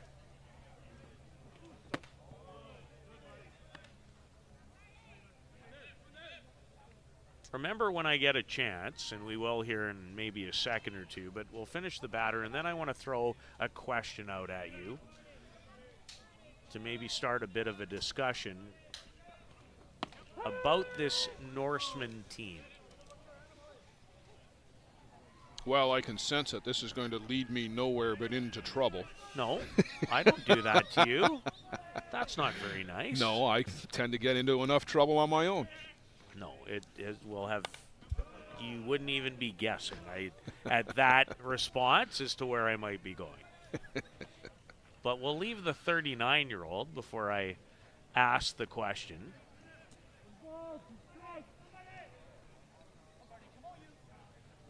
As the Norsemen have absolutely struggled. They've only scored 1 run in now their last 18 innings. And can't get the bat off the shoulder again. So here's the question. There are a lot of young players on this Norsemen team. How key do you find as the years go on at this level is experience in allowing you to hit better? Or have you found it to be much of a factor over the years? It's a mix. There are guys who will improve because they see the Devin McCulloughs and the Sean Clearys and, well, you're not going to improve against Jack Besgrove. Let's leave him out of this conversation. But when you see the top pitching, and I remember Colin Abbott putting it this way on one of the podcasts. When you see the top pitching, you're either going to get better seeing it or you're going to be out because you can't hit it. One or the other. And those are really the only two outcomes. You're not really just going to struggle along, and because the teams are going to move on if you can't survive hitting at this level. Well, the Norsemen are so interesting to me, and that's why I asked the question, because you think about, Ducharme and Yackel, and there are others. If they can take another step in the hitting department, this could, for me, as long as the pitching holds up and they find good pitching, I think could become an elite team. They're going to defend their tails off. You know that. They're going to run. But that's why I asked the question. Well, and that's already happening with this Norsemen team. And it's a great question because pre-COVID, this was an ISC 2 team. They finished third, I want to say, fourth or third in ISC 2. But they've gradually improved. They've brought in younger players. Hopper, handled nicely out there by Matt Harrow at second base. And we'll pick up the conversation because I think it's a really good one. We'll pick it up as Devin McCullough has his first 1-2-3 inning here in the fifth.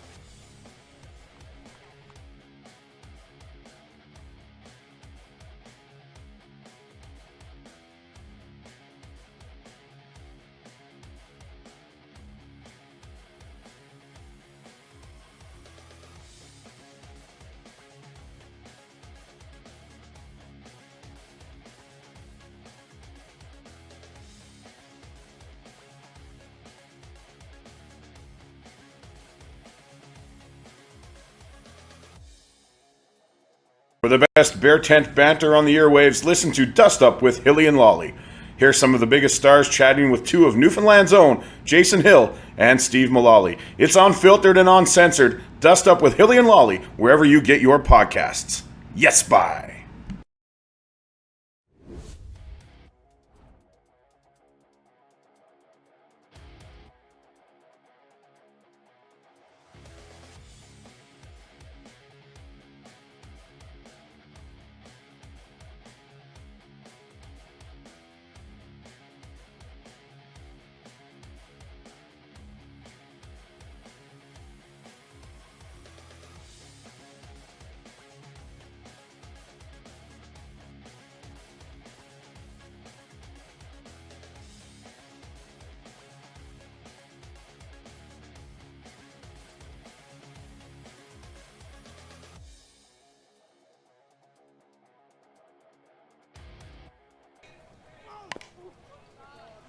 First pitch swinging by Matt Palazzo, foul off at the plate. And so, Peter, to fully answer your question, for Ostrander, for me, they've gone from being a good ISC 2 team. They never won it, but they were competitive in the top 3, top 4 a few years back. They added the Ducharmes, and what a great find that's been for them.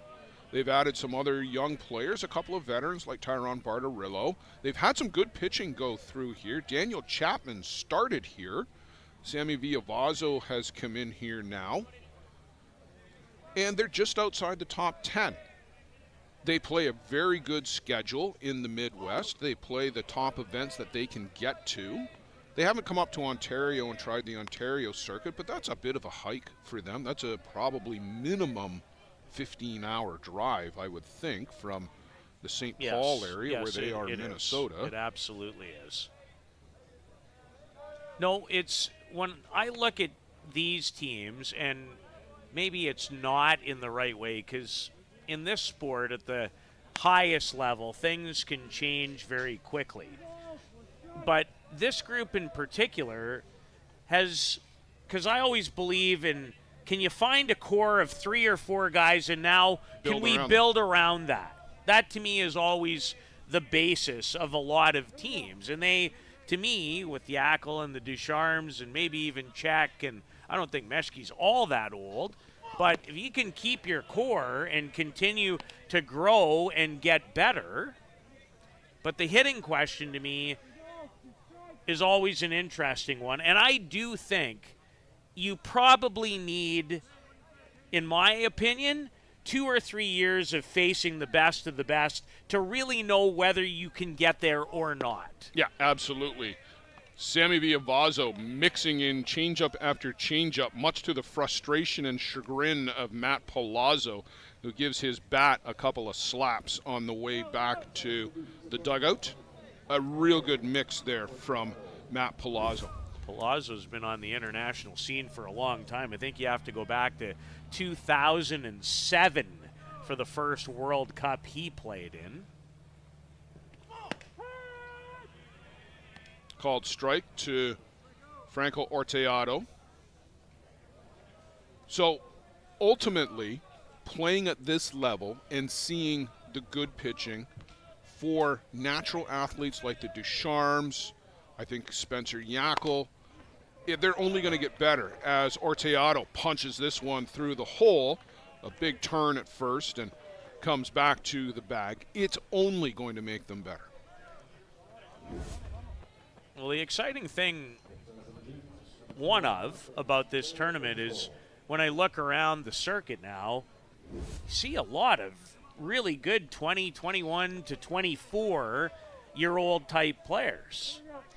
We're entering that transition zone again, where the guys who were the top players in the 2010s are transitioning out as they're reaching the twilight of their careers.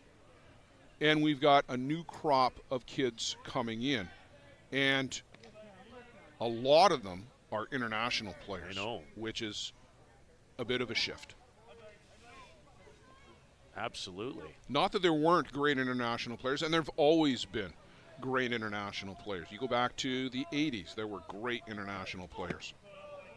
But weren't the majority of them from New Zealand back in those days? Certainly the vast majority Yes. coming through would have been from New Zealand, the Kevin Hurleys, the Chubb Tangaroas, and they were mostly pitchers. Yes. But Mark Sorensen, plenty of others that come to mind. Now, that's, to me, including in our upcoming matchup, you have this young, hotshot Venezuelan pitcher. You know, you think about the program in Czechia. Like, it is such a different international sport now than it's ever been. And that's why, you know, you see the impact in this tournament of all the different players from the different countries, and why next year's Men's World Championship, which, you know, didn't used to be only 8 teams. There was years where it was into the 20s, in fact, that I can remember.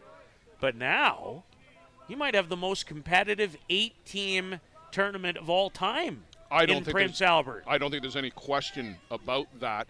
And the format that they've chosen, and it can be discussed and debated endlessly, and that's not our purpose here, is Harrow in and out of the glove of the second baseman, Brent Meshke. So he's aboard on the error. And they've got to be careful here that they don't give away an inning. Well, they've made 3 errors, which isn't. But I mean, they got Palazzo on the strikeout. They got Blair Ezekiel on the strikeout. They should have been out of the inning on that ground ball there by Matt Harrell. But now you've got a very dangerous hitter in the 9 spot in Tyler Johnson's already got an RBI single here today. He's got some pop in the bat. He can run into one. And he's flared this one out down the left side, but that'll go foul. Well, his second at-bat produced a pretty sharp line out to Spencer Yackel in center field. So he's hit the ball well twice today. Drove in a run, back in a 2-run second inning, which I'm not sure why, but feels like it was eons ago.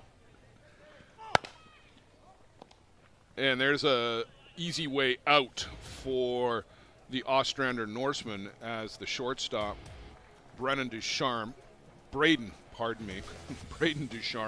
steps on the bag and gets Ostrander out of the inning. We'll pick up the international conversation on the other side, but through 5 complete Circle Tap Dukes hanging on to this 3-0 lead. We'll go to the 6th coming up.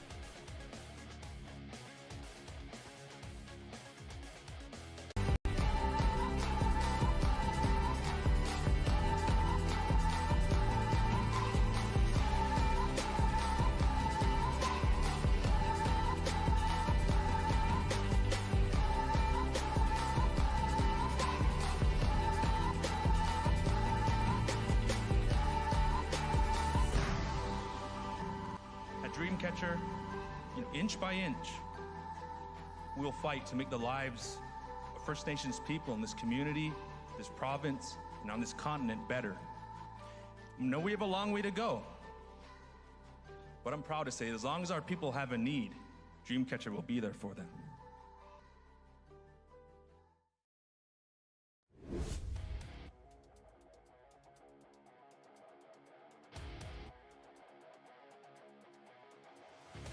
So Brennan Descharme will lead things off, and first pitch fouls it off. Devin McCullough remains out there for the Circle Tap Dukes, a tidy 3-hitter through the first 5 innings, 12 strikeouts.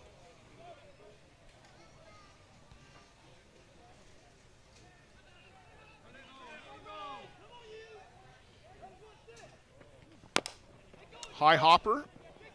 Got to come get it on the bare hand. Matt Harrow safe at first base. The only play he had to try and get Brennan Ducharme, who runs very well, as we know, was to barehand it. Valiant effort. Watch, he goes to get it. Well, do we have it? He did all he could do with this ball. Yep, coming here. Reads it, puts himself in position, barehands it, and in one fell swoop makes the throw. And if it was anyone maybe other than the guy before or after talking about the Ducharmes and now Yackel, that's an out. Bunt attempt, interesting, bunting down 3 here in the 6th, and Pinto has come up lame on that right ankle. Oh boy. Oh, he is in some discomfort, right ankle or right knee, but he cannot put any weight on it whatsoever. And you don't want to see that at all. He was out on it quickly because that was right in front of the plate. But something caught his right leg, and you just see him in some discomfort here. Got that right leg up in the air. I didn't see him catch it on anything, Peter. Did you, the first time through? No, I didn't. I wonder if we can bother Luciano for another look. Oh, boy, no, he's down, too. That's clearly in significant distress. Well, right there, he torqued it, winding up to throw. The step right there, and clearly is in some major discomfort. It might be a cramp, because they're stretching him out as he's on his back. That's exactly. So it's a cramp as opposed to twisting something. And that's why they went to get him some water. Yeah. I mean, it's warm today. It's not blazing hot. We talked about the weather earlier. It's very comfortable T-shirt weather here. There's bright sunshine, but it's not.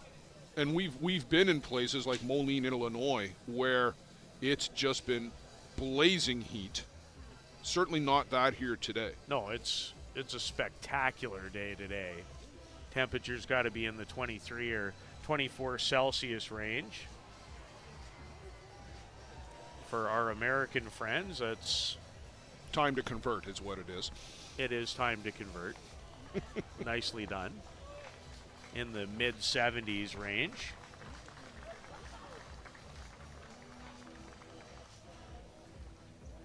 Looks like Luiger is going to stay in the game. Well, he's going to try and gut it out.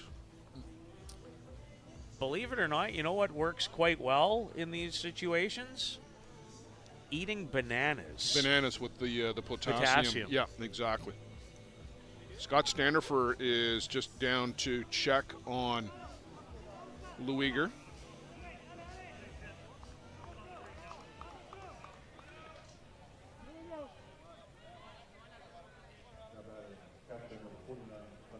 So there is one out on the sacrifice bunt laid down. Somewhat surprisingly, I would say, when you're down 3. Well, down 3 and you're down to your final 6 outs and you give one away on a sacrifice bunt when you need a couple runners aboard. It's curious. Let's just say that. I'm the first proponent for doing it, and in some ways the first to question when people can't in key situations, but this is a time where I look at it very opposite.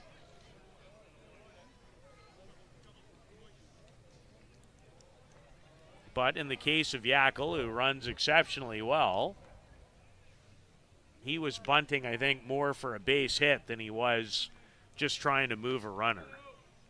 Which I can understand. I can absolutely get that. He's got to drag that with him then. You can't just pop it down at the plate. He runs well enough that if you push it in the right space, you'd give yourself a chance, but he wasn't able to do that. The winner's bracket, final 2 games of the Elite 8 coming your way next. And we're excited about those 2 matchups. Called strike to Conrado Zanatini. 1-2. Blair Ezekiel back at the bag, although 3 steps away from the line. Similar story over at third with Damon. Well, I need an out here more than I am worried about anything else in this position. If I'm with Circle Tap, I want to make sure that I give my infielders the best opportunity to make an out.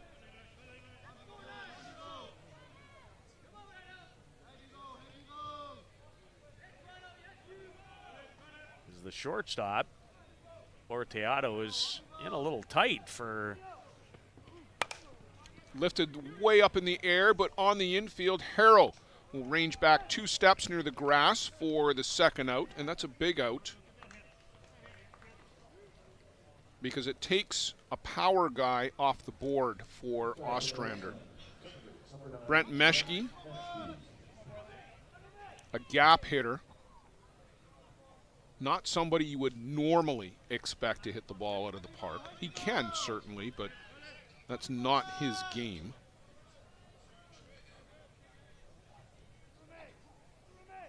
Well, Devin McCullough's had the answers today when he's needed them the most.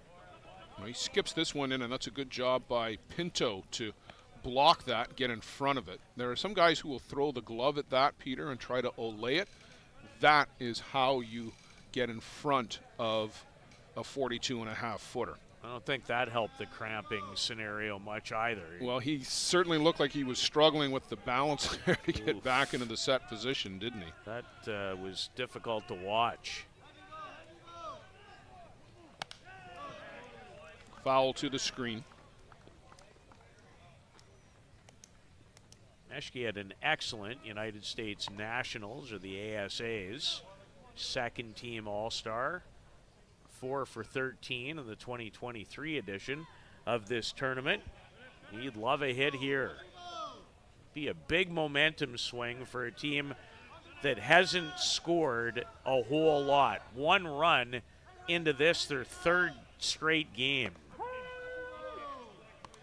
Only beat the Ohio Bombers 1-0 and were shut out by Bear Creek in their 2 previous games. And they've had their chances today. Left a lot of people on base.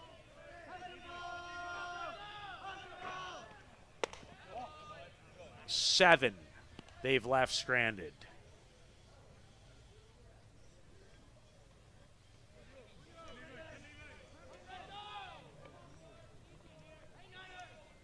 Meshke, a strikeout swinging and a strikeout looking.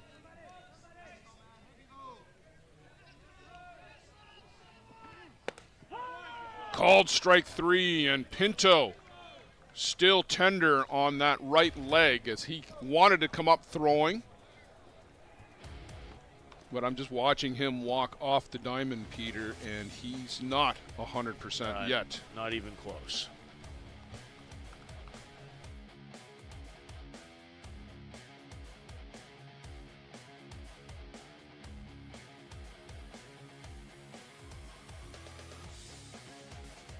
Peligro Sports provides the essentials needed to give your team an edge on the field. Our brand is rooted in creating a unique experience tailored to the specific needs of your team to ensure your performance is at the best level to execute plays. At Peligro Sports, we rally behind our athletes and understand their fight to take their game to a dangerous level. Visit our store at 2200 Amsterdam Avenue in New York City or see us online at peligrosportsnyc.com. Thanks to Jose and Peligro Sports for their support of the broadcast program.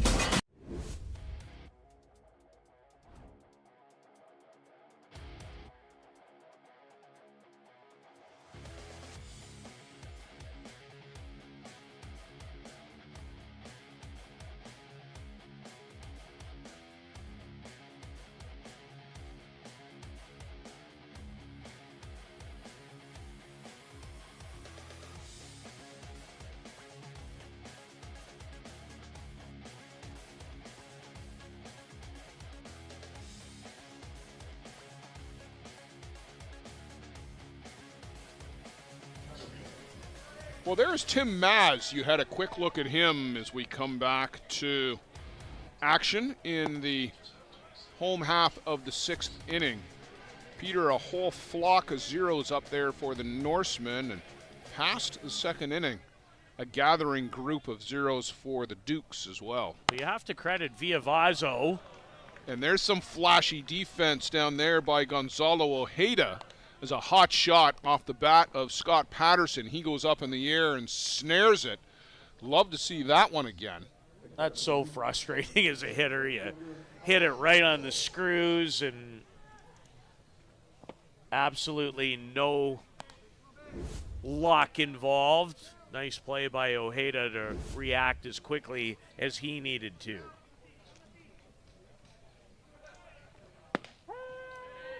Well, that's a couple of hot shots that he's had down there. One in the air and one at his feet. That one off the bat of Blair Ezekiel.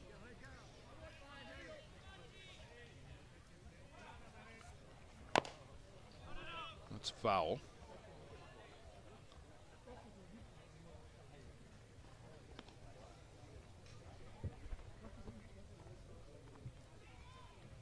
Bichel's been on base twice. Fielder's choice, base hit, scored a run.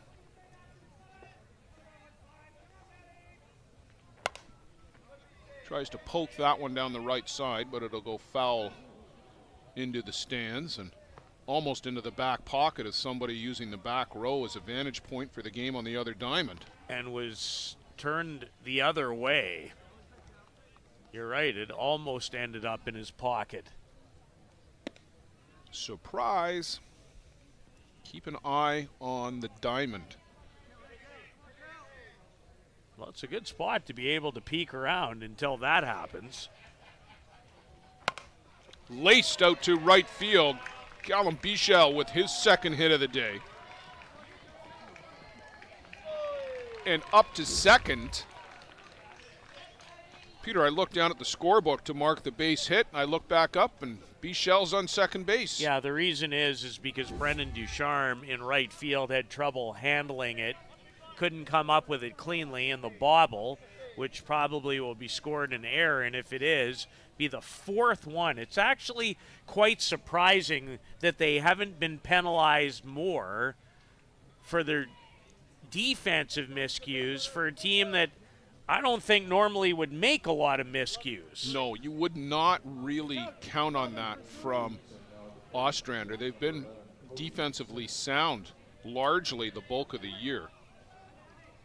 Cody Smith will come on here to hit for Luiger Pinto, and he's obviously getting this at-bat off to try and recover from the cramping.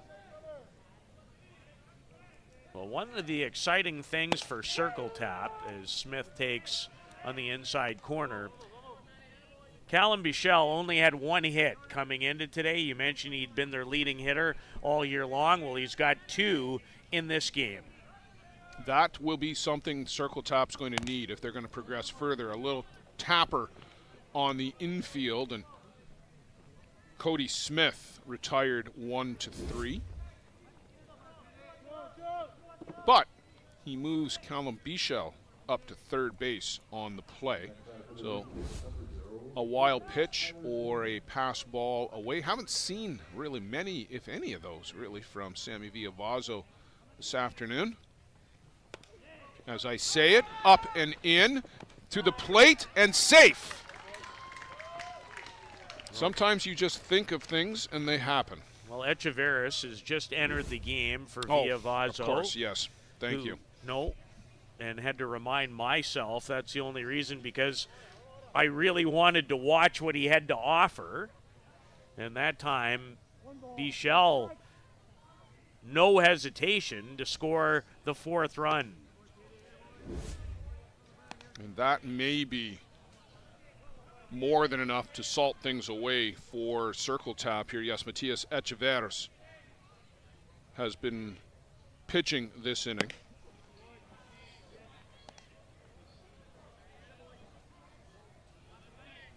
It's been an odd game, Blair. Even at 3-0 to me, it felt like a gigantic hole. Yeah. That's how it's felt sitting here watching it unfold. Well, we've talked about the fact that the Norsemen came in only 1 run in the preceding 2 games.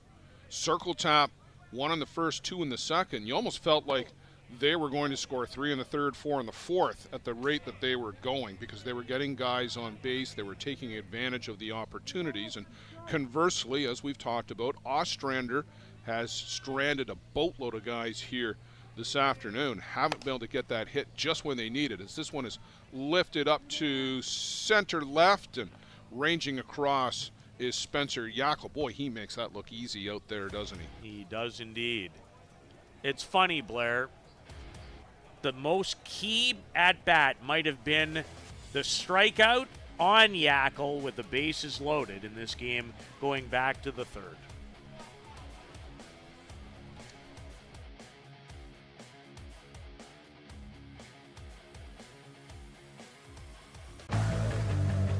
Let's talk about a local one-stop shop.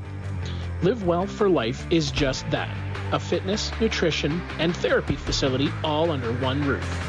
Located at 3878 Wellington Street in Mitchell, Ontario, you can get so much done in just one visit.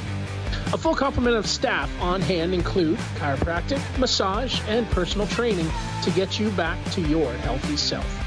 Find them on the web at livewellforlifeinc.com or give Live Well for Life, a proud sponsor of the broadcast program.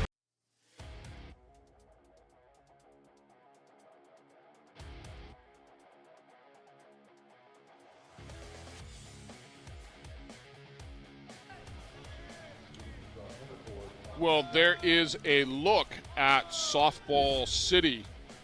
Sadly, that wasn't a live drone look, as we had another casualty in the drone department this afternoon for Softball Premier. That's the 2nd year in a row where we've had a drone down. 3 in a row at ISC World Tournaments? 2 in a row for ISC World Tournaments, but the 3rd drone overall. I can't imagine those things are cheap. Yackel, flare down the left side and right into the glove of Damon over at third base. And Peter, very quickly and very quietly, Ostrander down to their final 2 outs. Devin McCullough. Might not be his favorite outing, but when he is needed to be at his best, that's the only way I can describe it, he has been. He's gotten out of every single jam, including that one that I talked about, where the bases were loaded, top of the 3rd, and he struck out Spencer Yackel looking, and it has virtually been all downhill for the most part for the Ostrander Norsemen, who find themselves 2 outs away from their tournament hopes coming to a conclusion. McCullough has been able to turn it on, as you said, when he's needed to. And a bit of a slap attempt there by Julian Fernandez, and he's down on strikes. That's now 14 for Devin McCullough. Bobbed and weaved through trouble early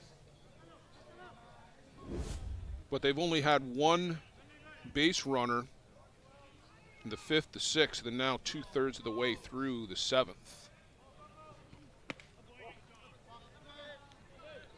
And Peter, you said it, he's bared down when he needed to. And then got on a roll. That was, to me, the half inning where this game was decided. That at bat, you talk about the Softball Premier TV turning point, that was it. I'm not using the other one. Gonzalo Ojeda. Last chance for the Norsemen. Last call at the bar against Circle Tap. I've noticed there's been a few beverages consumed here this week.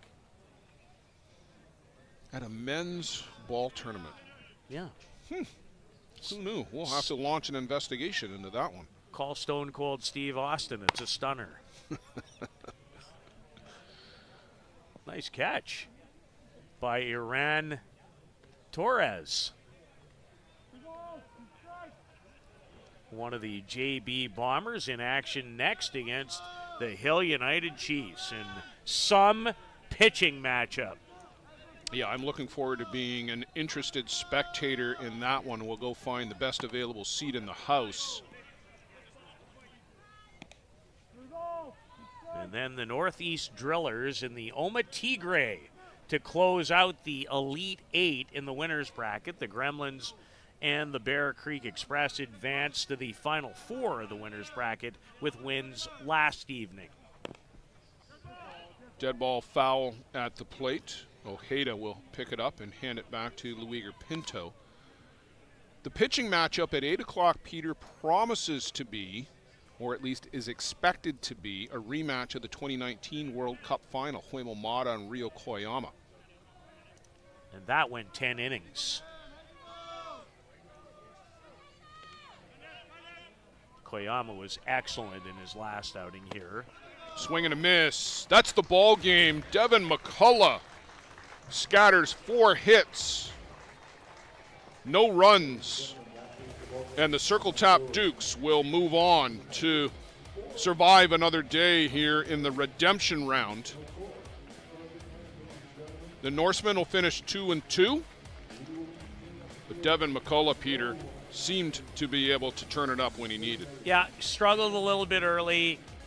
Absolutely bared down when he needed to. That's the sign of a terrific pitcher. And then, for the most part, cruised 4, 5, 6, and 7. So that's a wrap on our 3 o'clock scheduled game. We're going to be about 30 minutes late for the start of the next one, Hill United Chiefs, JB. You're not going to want to miss that one. Come back with us shortly. For Peter Labardius, Luciano Lafrano, Carol Tereste, Joe Todd, resident waiting. Thanks for being with us, and we'll see you on the flip side. For the latest in softball innovation, the website where you can experience the best tournaments in the Americas. Live games, news, tournaments, and much, much more. The best quality live softball, on demand so you can watch when you want. Become a Premier member now. SoftballPremierTV.com. Live it on Softball Premier.